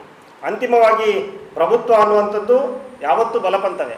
ಆದ್ದರಿಂದ ಅದು ಕೋಮುವಾದದ ವಿರುದ್ಧದ ಕಾರ್ಯಾಚರಣೆ ಆಗಿದ್ದರೂ ಕೂಡ ಅದು ಸಂವಿಧಾನಬದ್ಧವಾಗಿರಬೇಕು, ಕಾನೂನುಬದ್ಧವಾಗಿರಬೇಕು ಮತ್ತು ನೀವು ಕೋಮುವಾದವನ್ನು ನಿಲ್ಲಿಸಲಿಕ್ಕೆ ಪ್ರಯತ್ನವನ್ನು ಪಡ್ತಾ ಇದ್ರೂ ಕೂಡ ಅದು ಮಾನವ ಹಕ್ಕುಗಳನ್ನು ಉಲ್ಲಂಘನೆ ಮಾಡದೇ ಇರೋ ರೀತಿಯಲ್ಲಿ ಇರಬೇಕು ಅನ್ನುವಂಥದ್ದನ್ನು ಪೊಲೀಸರು ಆ ಒಂದು ಪ್ರಜ್ಞೆಯನ್ನು ಹೊಂದಿರಬೇಕು ಅನ್ನುವಂಥದ್ದು ಬಹಳ ಮುಖ್ಯ ಆಗುತ್ತೆ. ಇದು ಒಂದು ಕಡೆ ಇಲ್ಲ. ಆದರೆ ಇನ್ನೊಂದು ಕಡೆ ಈ BJPಯೇತರ ಪಕ್ಷ ಅಂತ ಇರುವಂಥದ್ದು ಒಂದೇ ಕಾಂಗ್ರೆಸ್ ಮಾತ್ರ, ಜಾತ್ಯತೀತ ಪಕ್ಷ ಅನ್ನುವಂಥದ್ದು ಇರುವಂಥದ್ದು. ನಾವು ನೋಡಿದ ರೀತಿಯಲ್ಲಿ ಜಾತ್ಯತೀತ ಪಕ್ಷಗಳಿಗೆ ಚುನಾವಣೆಯ ಗುರಿ ಇರುವುದರಿಂದ ಅವರೊಂದು ರೀತಿಯಲ್ಲಿ ಮೃದು ಹಿಂದುತ್ವವನ್ನು ಅನುಸರಿಸ್ತಾ ಇದ್ದಾರೆ. ಅದು ಈ ಬಾರಿಯ ಕೋಮು ಗಲಭೆಗಳ ಸಂದರ್ಭದಲ್ಲಿ ಅಥವಾ ಕೋಮು ಹಿಂಸಾಚಾರದ ಸಂದರ್ಭದಲ್ಲಿ ಅದು ನಮಗೆ ಸ್ಪಷ್ಟವಾಗಿ ಗೊತ್ತಾಗಿದೆ. ಎಲ್ಲ ಇದು ಹಿಂದಿನಿಂದ ಕೂಡ ನಡ್ಕೊಂಡೇ ಬಂದಿರುವಂಥದ್ದು. ಅವರಿಗೆ ಚುನಾವಣೆಯ ಗುರಿ ಇದೆ, ಆ ಕಾರಣಕ್ಕಾಗಿ ಅವರು ಅದನ್ನು ಮಾಡ್ತಾರೆ. ನಮಗೆ ನಾವು ಅಂದರೆ ಹೋರಾಟಗಾರರು, ಚಿಂತಕರು ಅಥವಾ ಪತ್ರಕರ್ತರು ಯಾರಿಗೂ ಕೂಡ ಚುನಾವಣೆಯ ಅನ್ನುವಂತಹ ಒಂದು ತಾತ್ಕಾಲಿಕವಾದಂತಹ ಪರಿಹಾರ ನಮಗೆ ಬೇಕಾಗಿಲ್ಲ. ನಮಗೆ ದೀರ್ಘಕಾಲೀನವಾದಂತಹ ಪರಿಹಾರ ಬೇಕಾಗಿರೋದ್ರಿಂದ ನಾವು ಈ ಚುನಾವಣೆಯ ನೆಪದಲ್ಲಿ ರಾಜಿಯನ್ನು ಮಾಡಿಕೊಳ್ಳುವಂಥದ್ದು ಅಥವಾ ಮೃದು ಹಿಂದುತ್ವವನ್ನು ಅನುಸರಿಸುವಂಥ ಅಗತ್ಯ ಇಲ್ಲ. ಇವತ್ತು ನಾನು ಅದನ್ನು ಯಾಕೆ ಪತ್ರಕರ್ತರು ಹೋರಾಟಗಾರರು ಅಂತಂದರೆ, ಇವತ್ತು ನಿನ್ನೆ ಸುಧೀರ್ ಕುಮಾರ್ ರೆಡ್ಡಿ ಅವರು ಇಲ್ಲಿನ ಪೊಲೀಸ್ ಕಮಿಷನರ್ ಅವರು ಪತ್ರಿಕಾಗೋಷ್ಠಿಯನ್ನು ಮಾಡ್ತಾ ಒಂದು ಮಾತನ್ನು ಹೇಳಿದರು. ಮಾಧ್ಯಮದವರು ಯಾಕೆ ದ್ವೇಷ ಭಾಷಣ ಮಾಡುವಂತಹ ನಾಯಕರನ್ನು ನೀವು ಪ್ರಶ್ನೆ ಮಾಡೋದಿಲ್ಲ ಅನ್ನುವಂಥ ಪ್ರಶ್ನೆಯನ್ನು ಕೇಳಿದರು. ಅಂದರೆ ಅವರು ಇಲ್ಲಿ ಮಾಧ್ಯಮದ ಜವಾಬ್ದಾರಿಯನ್ನು ಅದನ್ನು ಸಾಮಾಜಿಕ ಜವಾಬ್ದಾರಿ, ಸಾಮಾಜಿಕ ಹೊಣೆಗಾರಿಕೆ ಅನ್ನುವಂಥದ್ದನ್ನು ಬಹಳ ಸ್ಪಷ್ಟವಾಗಿ ಹೇಳ್ತಾರೆ. ನೀವು ಮಾಧ್ಯಮದವರು ಯಾಕೆ ಪ್ರಶ್ನೆ ಮಾಡ್ತಾ ಇಲ್ಲ ಅಂತಂದರೆ, ಮಾಧ್ಯಮದವರು ಆ ಆ್ಯಕ್ಟಿವಿಸಮನ್ನು ನೀವು ಮಾಡಬೇಕು. ನೀವು ಇಲ್ಲಿಯವರೆಗೆ ಕೋಮು ಪ್ರಚೋದನೆಯನ್ನು ಮಾಡುವಂಥ ರೀತಿಯಲ್ಲಿ ಯಾವ ರೀತಿ ವರ್ತನೆಯನ್ನು ಮಾಡ್ಕೊಂಡಿದ್ದು ಬಂದಿದ್ರೋ ಅದೇ ರೀತಿ ಇವತ್ತೇನಾದರೂ ಕೋಮು ಸೌಹಾರ್ದತೆ ಬರಬೇಕು ಅನ್ನೋ ನಿಟ್ಟಿನಲ್ಲಿ ನೀವೇನಾದರೂ ಪೊಲೀಸರಿಗೆ ಜವಾಬ್ದಾರಿ ವಹಿಸುವುದಾದರೆ ನೀವು ಕೂಡ ಆ ಜವಾಬ್ದಾರಿ ನಿರ್ವಹಿಸಬೇಕು ಅನ್ನೋಂತಹ ಮಾತನ್ನು ಸುಧೀರ್ ಕುಮಾರ್ ರೆಡ್ಡಿ ಅವರು ಕಮಿಷನರ್ ಅವರು ಬಹಳ ಸ್ಪಷ್ಟವಾಗಿ ಹೇಳಿದ್ದಾರೆ. ಆದ್ದರಿಂದ ಇವತ್ತು ಪೊಲೀಸ್ ಇಲಾಖೆ, ಹೋರಾಟಗಾರರು, ಪತ್ರಕರ್ತರು, ಚಿಂತಕರು ಇವೆಲ್ಲರೂ ಕೂಡ ಒಟ್ಟಾಗಿ ಇವತ್ತಿನ ಕರಾವಳಿಯ ಸೌಹಾರ್ದತೆಯ ಬಗ್ಗೆ ಕ್ರಮಗಳನ್ನು ಕೈಗೊಳ್ಳುವಂಥ ಅಗತ್ಯ ಇದೆ. ಅಥವಾ ಆ ರೀತಿಯ ದೂರದೃಷ್ಟಿಯಿಂದ ನಾವು ಕೋಮುವಾದವನ್ನು ಹಿಮ್ಮೆಟ್ಟಿಸುವಂತಹ ಕೆಲಸವನ್ನು ಮಾಡಬೇಕಾಗತ್ತೆ. ಇದು ಒಂದು ಕಡೆಯಲ್ಲಾದರೆ, ಇನ್ನೊಂದು ಕಡೆಯಲ್ಲಿ ಪೊಲೀಸರ ಜವಾಬ್ದಾರಿ ಇನ್ನೂ ಹೆಚ್ಚಿದೆ. ಯಾಕೆ ಅಂತಂದರೆ, ಈ ದ್ವೇಷ ಭಾಷಣ ಮಾಡುವಂತಹ ಸಂದರ್ಭದಲ್ಲಿ ಅಥವಾ ಇವತ್ತು ಹಲವಾರು ದ್ವೇಷ ಭಾಷಣಕಾರರ ಮೇಲೆ FIR ದಾಖಲಿಸಿದ್ದಾರೆ. ಅದೆಲ್ಲದಕ್ಕೂ ಕೂಡ ಹೈಕೋರ್ಟು ತಡೆಯಾಜ್ಞೆ ಕೊಡುತ್ತೆ ಅಥವಾ ಬಲವಂತದ ಕ್ರಮವನ್ನು ತೆಗೆದುಕೊಳ್ಬಾರ್ದು ಅನ್ನುವಂಥ ಆದೇಶವನ್ನು ಕೊಟ್ಟಿದೆ. ಈ ಸಂದರ್ಭದಲ್ಲಿ ಪೊಲೀಸ್ ಇಲಾಖೆಯ ಜವಾಬ್ದಾರಿಗಳೇನು ಅನ್ನುವಂಥದ್ದನ್ನು ಕೂಡ ಕರಾವಳಿಯ ಪೊಲೀಸ್ ಇಲಾಖೆ ಅಥವಾ ಕರ್ನಾಟಕದ ಗೃಹ ಇಲಾಖೆ ಸ್ಪಷ್ಟಪಡಿಸಬೇಕು. ಸುಮಾರು ನಾನು ಲೆಕ್ಕ ಹಾಕಿದ ಪ್ರಕಾರ ಮಂಗಳೂರಿದ್ದೆ 39 ಪ್ರಕರಣಗಳಿಗೆ ಹೈಕೋರ್ಟ್ ತಡೆಯಾಜ್ಞೆ ನೀಡಿದೆ. ದ್ವೇಷ ಭಾಷಣದ 39 ಪ್ರಕರಣಗಳಿಗೆ ತಡೆಯಾಜ್ಞೆ ನೀಡಿದೆ. ಅದು ತಡೆಯಾಜ್ಞೆ ನೀಡಿದ ನಂತರ ಹೈಕೋರ್ಟ್ ತಡೆಯಾಜ್ಞೆ ನೀಡುತ್ತೆ. ಕರ್ನಾಟಕದ ಪೊಲೀಸ್ ಇಲಾಖೆ ಅಥವಾ ಮಂಗಳೂರಿನ ಪೊಲೀಸ್ ಇಲಾಖೆ ಆ ತಡೆಯಾಜ್ಞೆಯನ್ನು ತೆರವುಗೊಳಿಸಲಿಕ್ಕೆ ಏನು ಕ್ರಮಗಳನ್ನು ಕೈಗೊಂಡಿದೆ ಅನ್ನುವಂಥದ್ದಂದರೆ ಯಾವ ಕ್ರಮಗಳನ್ನು ಕೂಡ ಇಲ್ಲಿವರೆಗೆ ಕೈಗೊಂಡಿಲ್ಲ.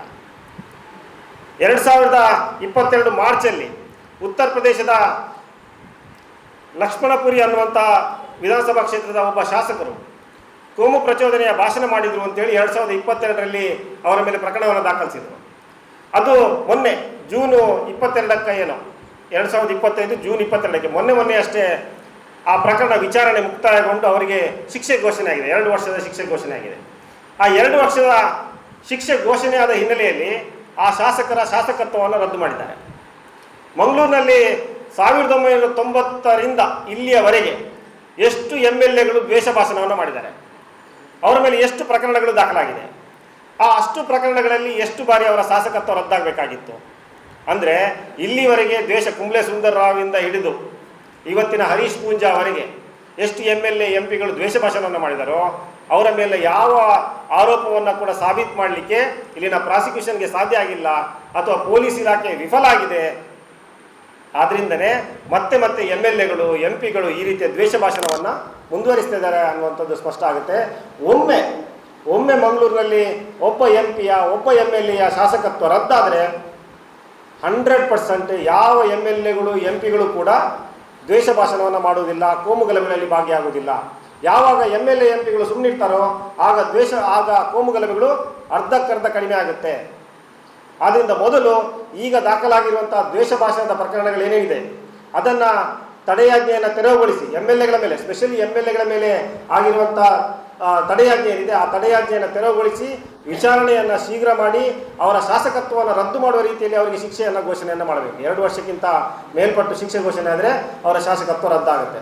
ಉತ್ತರ ಪ್ರದೇಶದಲ್ಲಿ ಶಾಸಕನಿಗೆ ಆದಂಥ ಗತಿಯೇ ಇಲ್ಲಿನ ಪೂಂಜನಿಗೋ ಶೆಟ್ಟಿಗೋ ಭರಶೆಟ್ಟಿಗೋ ಆದರೆ 100% ದ್ವೇಷ ಭಾಷಣ ಅಥವಾ ಕೋಮುವಾದದ ಅರ್ಧ ಭಾಗವನ್ನು ನಾವು ನಿಲ್ಲಿಸುವಂಥ ಸುಲಭ ಸಾಧ್ಯ ಆಗುತ್ತೆ.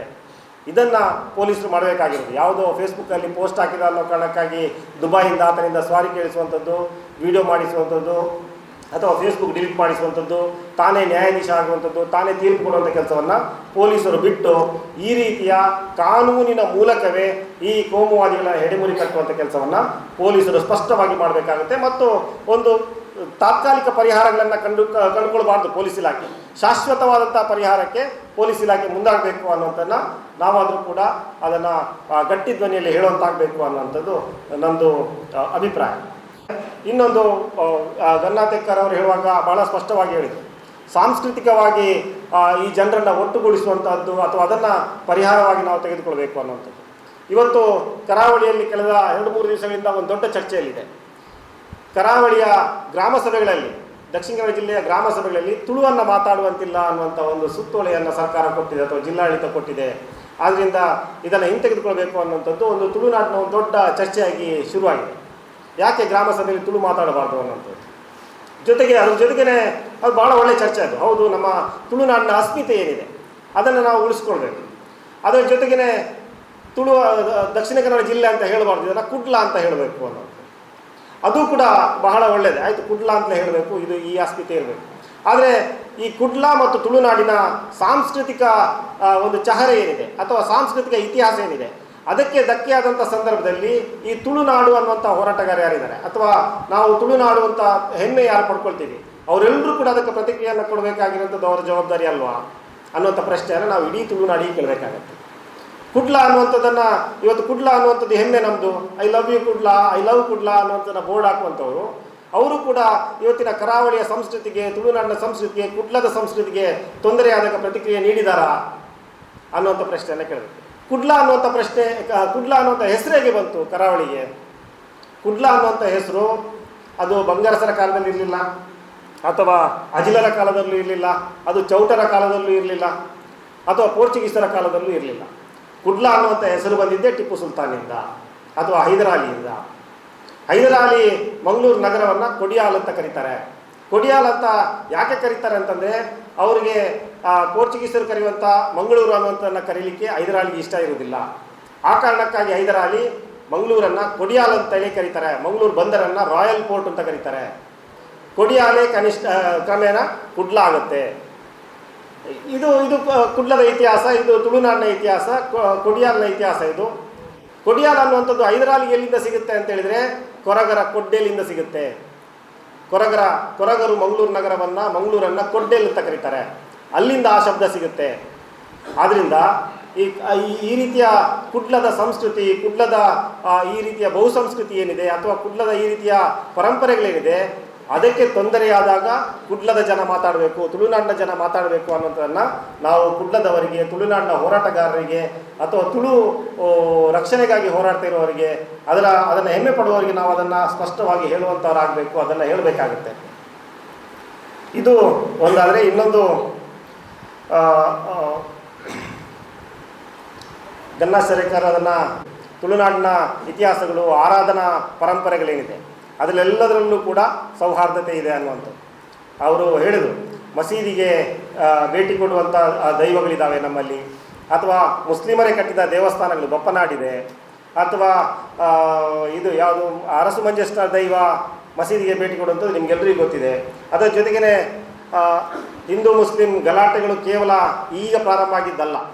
ಕಳೆದ ವರ್ಷ ಅಥವಾ ಅದಕ್ಕಿಂತ ಮೊದಲನೇ ವರ್ಷ ಮಂಗಳೂರಿನಲ್ಲಿ ನಡೆದ ಜಾತ್ರೆಗಳ ಸಂದರ್ಭದಲ್ಲಿ ಹಿಂದೂಗಳ ಜಾತ್ರೆಗಳ ದೇವಸ್ಥಾನದ ಮೈದಾನದಲ್ಲಿ, ದೇವಸ್ಥಾನದ ಗದ್ದೆಯಲ್ಲಿ ಮುಸ್ಲಿಮರು ಅಂಗಡಿಗಳನ್ನು ಇಟ್ಕೊಳ್ಬಾರ್ದು ಅನ್ನೋಂಥದ್ರಿಂದ ದೊಡ್ಡ ರೀತಿಯ ಪಿತೂರಿಯನ್ನು ಹಿಂದೂ ಸಂಘಟನೆಗಳು ಮಾಡಿದ್ದು. ವಿಶ್ವ ಹಿಂದೂ ಪರಿಷತ್ತು, ಬಜರಂಗ ದಳ ಹಲವಾರು ದೇವಸ್ಥಾನದ ಮುಂಭಾಗದಲ್ಲಿ ಬಹಿರಂಗವಾಗಿ ಫಲಕಗಳನ್ನು ಅಳವಡಿಸಿದ್ದು, ಬ್ಯಾನರ್ಗಳನ್ನು ಹಾಕಿದ್ದು. ಮುಸ್ಲಿಮರು ಈ ಜಾತ್ರೆಗೆ ಪ್ರವೇಶ ಇಲ್ಲ, ಮುಸ್ಲಿಮರು ಇಲ್ಲಿ ಅಂಗಡಿಗಳನ್ನು ಹಾಕಬಾರ್ದು ಅಂತೇಳಿ ಬಹಿರಂಗವಾಗಿ ಪ್ರದರ್ಶನವನ್ನು ಮಾಡಿದರು.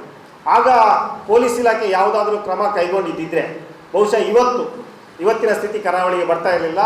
ಇಬ್ಬರು IPS ಅಧಿಕಾರಿಗಳು ಈಗ ತಲೆದಂಡ ಆಗುವಂಥ ಅಗತ್ಯ ಇರಲಿಲ್ಲ. ಅವರಿಲ್ಲಿ ನಾಚಿಕೆಗೆಟ್ಟು ಹೋಗುವಂತಹ ಅಥವಾ ಅವರು ಮರ್ಯಾದೆಯನ್ನು ಬಿಟ್ಟು ಇಲ್ಲಿಂದ ಮಂಗಳೂರಿಂದ ಬೇರೆ ಕಡೆಗೆ ವರ್ಗಾವಣೆ ಆಗುವಂಥ ಪರಿಸ್ಥಿತಿ ಅವರಿಗೆ ಬರ್ತಾ ಇರಲಿಲ್ಲ.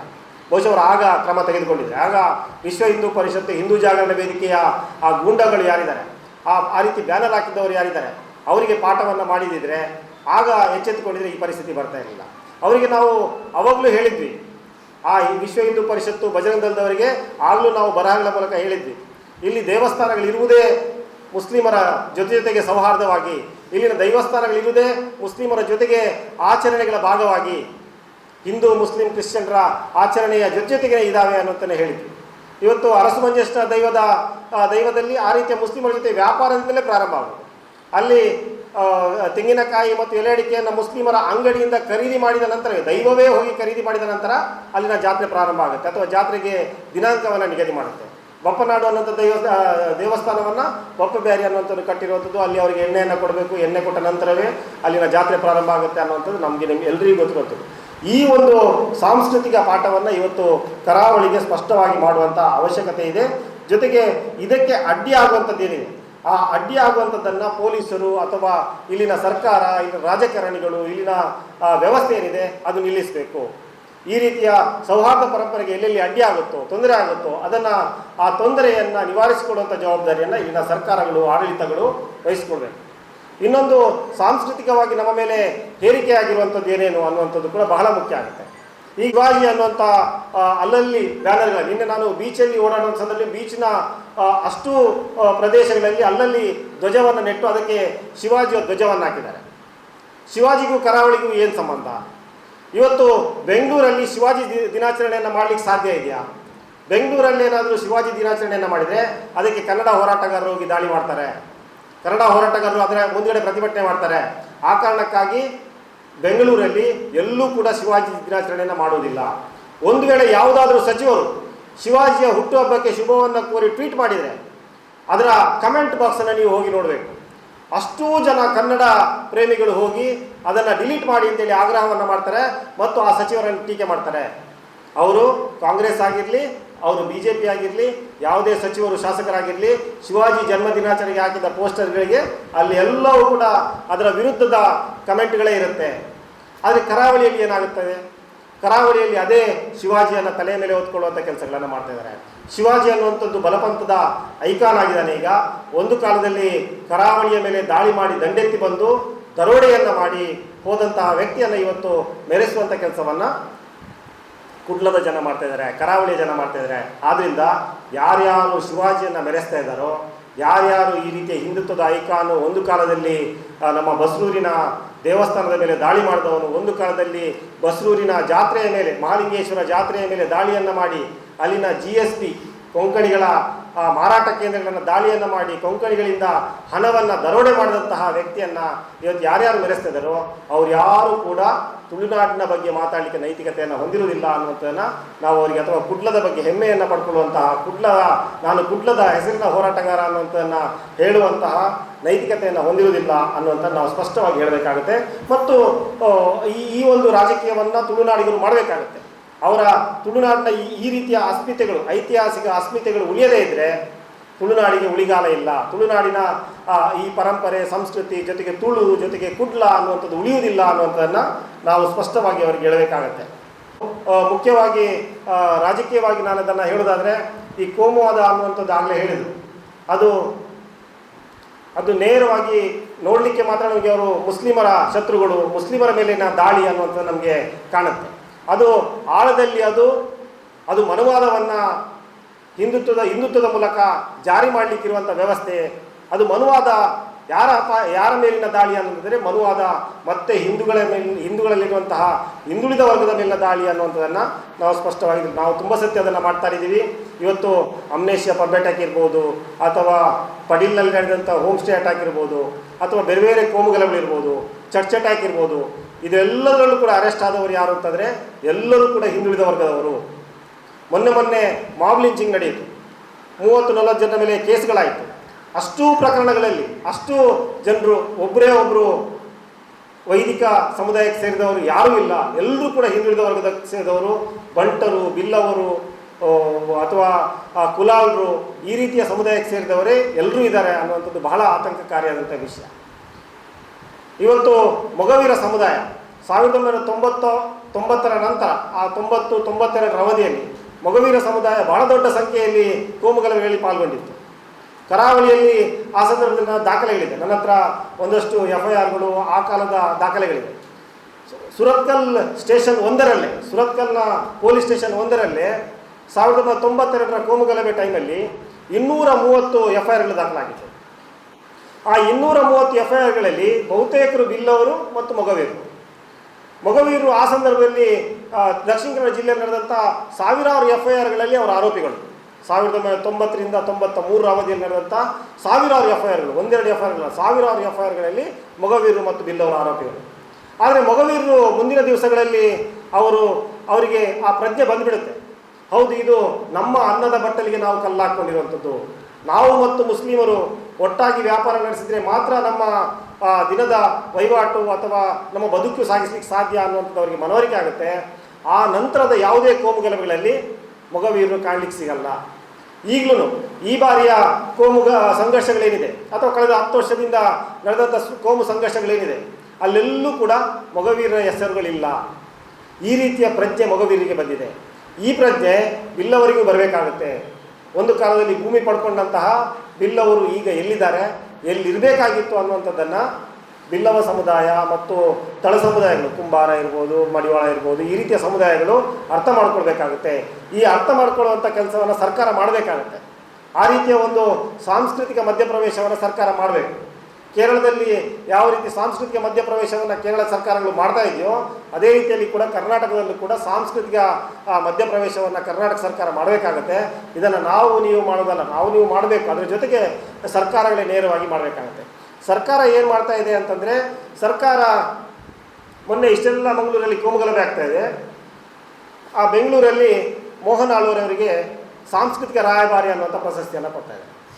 ಮೋಹನ್ ಆಳ್ವ ಅವರು ಯಾರು ಅಂತಂದರೆ ಮತ್ತೆ ಅದೇ ಹಿಂದೂ ಸಮಾಜೋತ್ಸವದ ಸಂಘಟಕರವರು, ಮತ್ತೆ ಅದೇ ಹಿಂದೂ ಸಮಾಜೋತ್ಸವಗಳಿಗೆ ಬಸ್ಸುಗಳನ್ನು ಕೊಡುವವರು, ಹಿಂದೂ ಸಮಾಜೋತ್ಸವಗಳಿಗೆ ಅಥವಾ ABVPಯ RSSನ ಪಥಸಂಚಲನಗಳಿಗೆ ಶಾಲೆಯ ಗ್ರೌಂಡನ್ನು ಕೊಡುವವರು, ಆ ಮೂಲಕ ಹಿಂದುತ್ವವನ್ನು ಪೋಷಣೆ ಮಾಡುವರು. ಮತ್ತು ಅದೇ ವೀರೇಂದ್ರ ಹೆಗಡೆಯ ಕಾಲಿಗೆ ಬೀಳ್ತಾರೆ. ವೀರೇಂದ್ರ ಹೆಗಡೆ ಯಾರು ಅಂತಂದರೆ ಮತ್ತೆ ಇದೆ ಅವರೇ ವಿಶ್ವ ಹಿಂದೂ ಪರಿಷತ್ನ ಅಂತಾರಾಷ್ಟ್ರೀಯ ಗೌರವಾಧ್ಯಕ್ಷರು. ಅವರು ಮತ್ತೆ ಅದೇ ಕೋಮುಗಲಭೆಯನ್ನು ಮಾಡುವಂಥ ಹಿಂದೂ ಸಮಾಜೋತ್ಸವಗಳನ್ನು ಮಾಡುವರು. ಈ ಒಂದು ರಾಜಕೀಯ ಪ್ರಜ್ಞೆ ಅಥವಾ ಸಾಂಸ್ಕೃತಿಕ ಪ್ರಜ್ಞೆ ಸರ್ಕಾರ ನಡೆಸುವವರ ಜಾತ್ಯತೀತರು ಅಂತ ಹೇಳ್ಕೊಳ್ಳುವಂಥ ಕಾಂಗ್ರೆಸ್ನವ್ರಿಗೆ ಇಲ್ಲದೇ ಇದ್ದರೆ ನಾವು ಎಷ್ಟೇ ಮಾಡಿದರೂ ಕೂಡ ಅದು ವ್ಯರ್ಥ ಆಗುತ್ತೆ.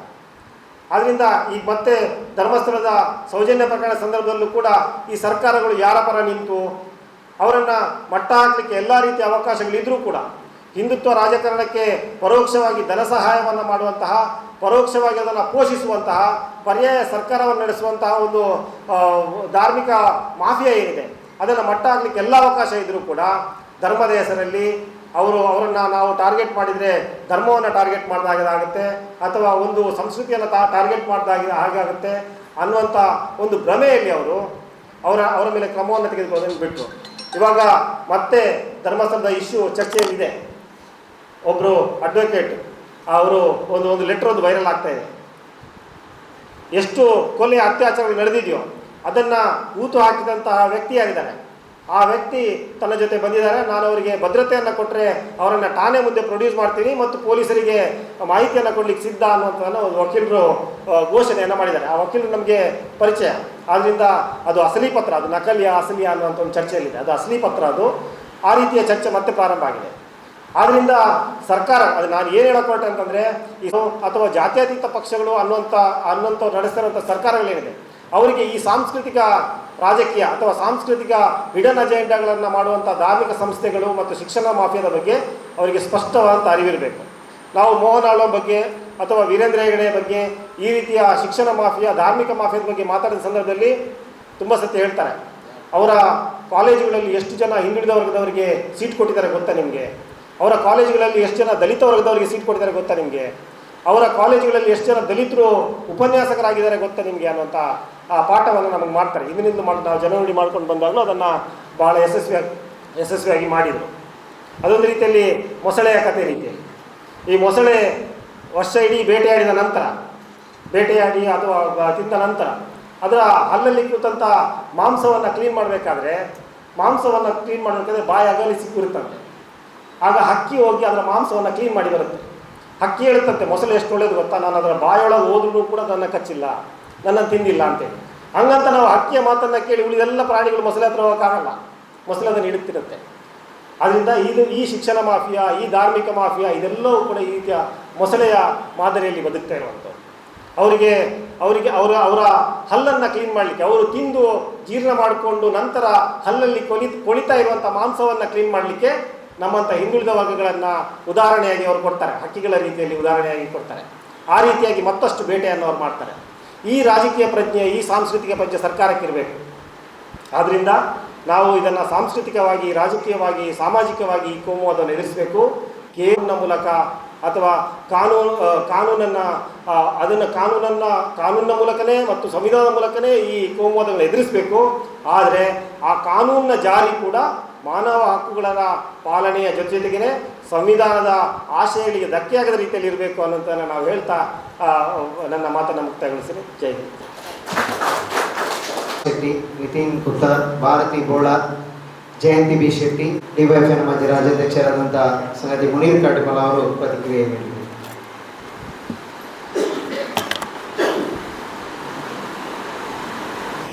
ಚಳವಳಿಗೆ ಬರುವಂಥ ಸಂದರ್ಭದಲ್ಲಿ ಶ್ರೀನಿವಾಸ್ ಬಜಾಲ್ ಅವರ ಹತ್ಯೆ ನಡೆಯಿತು.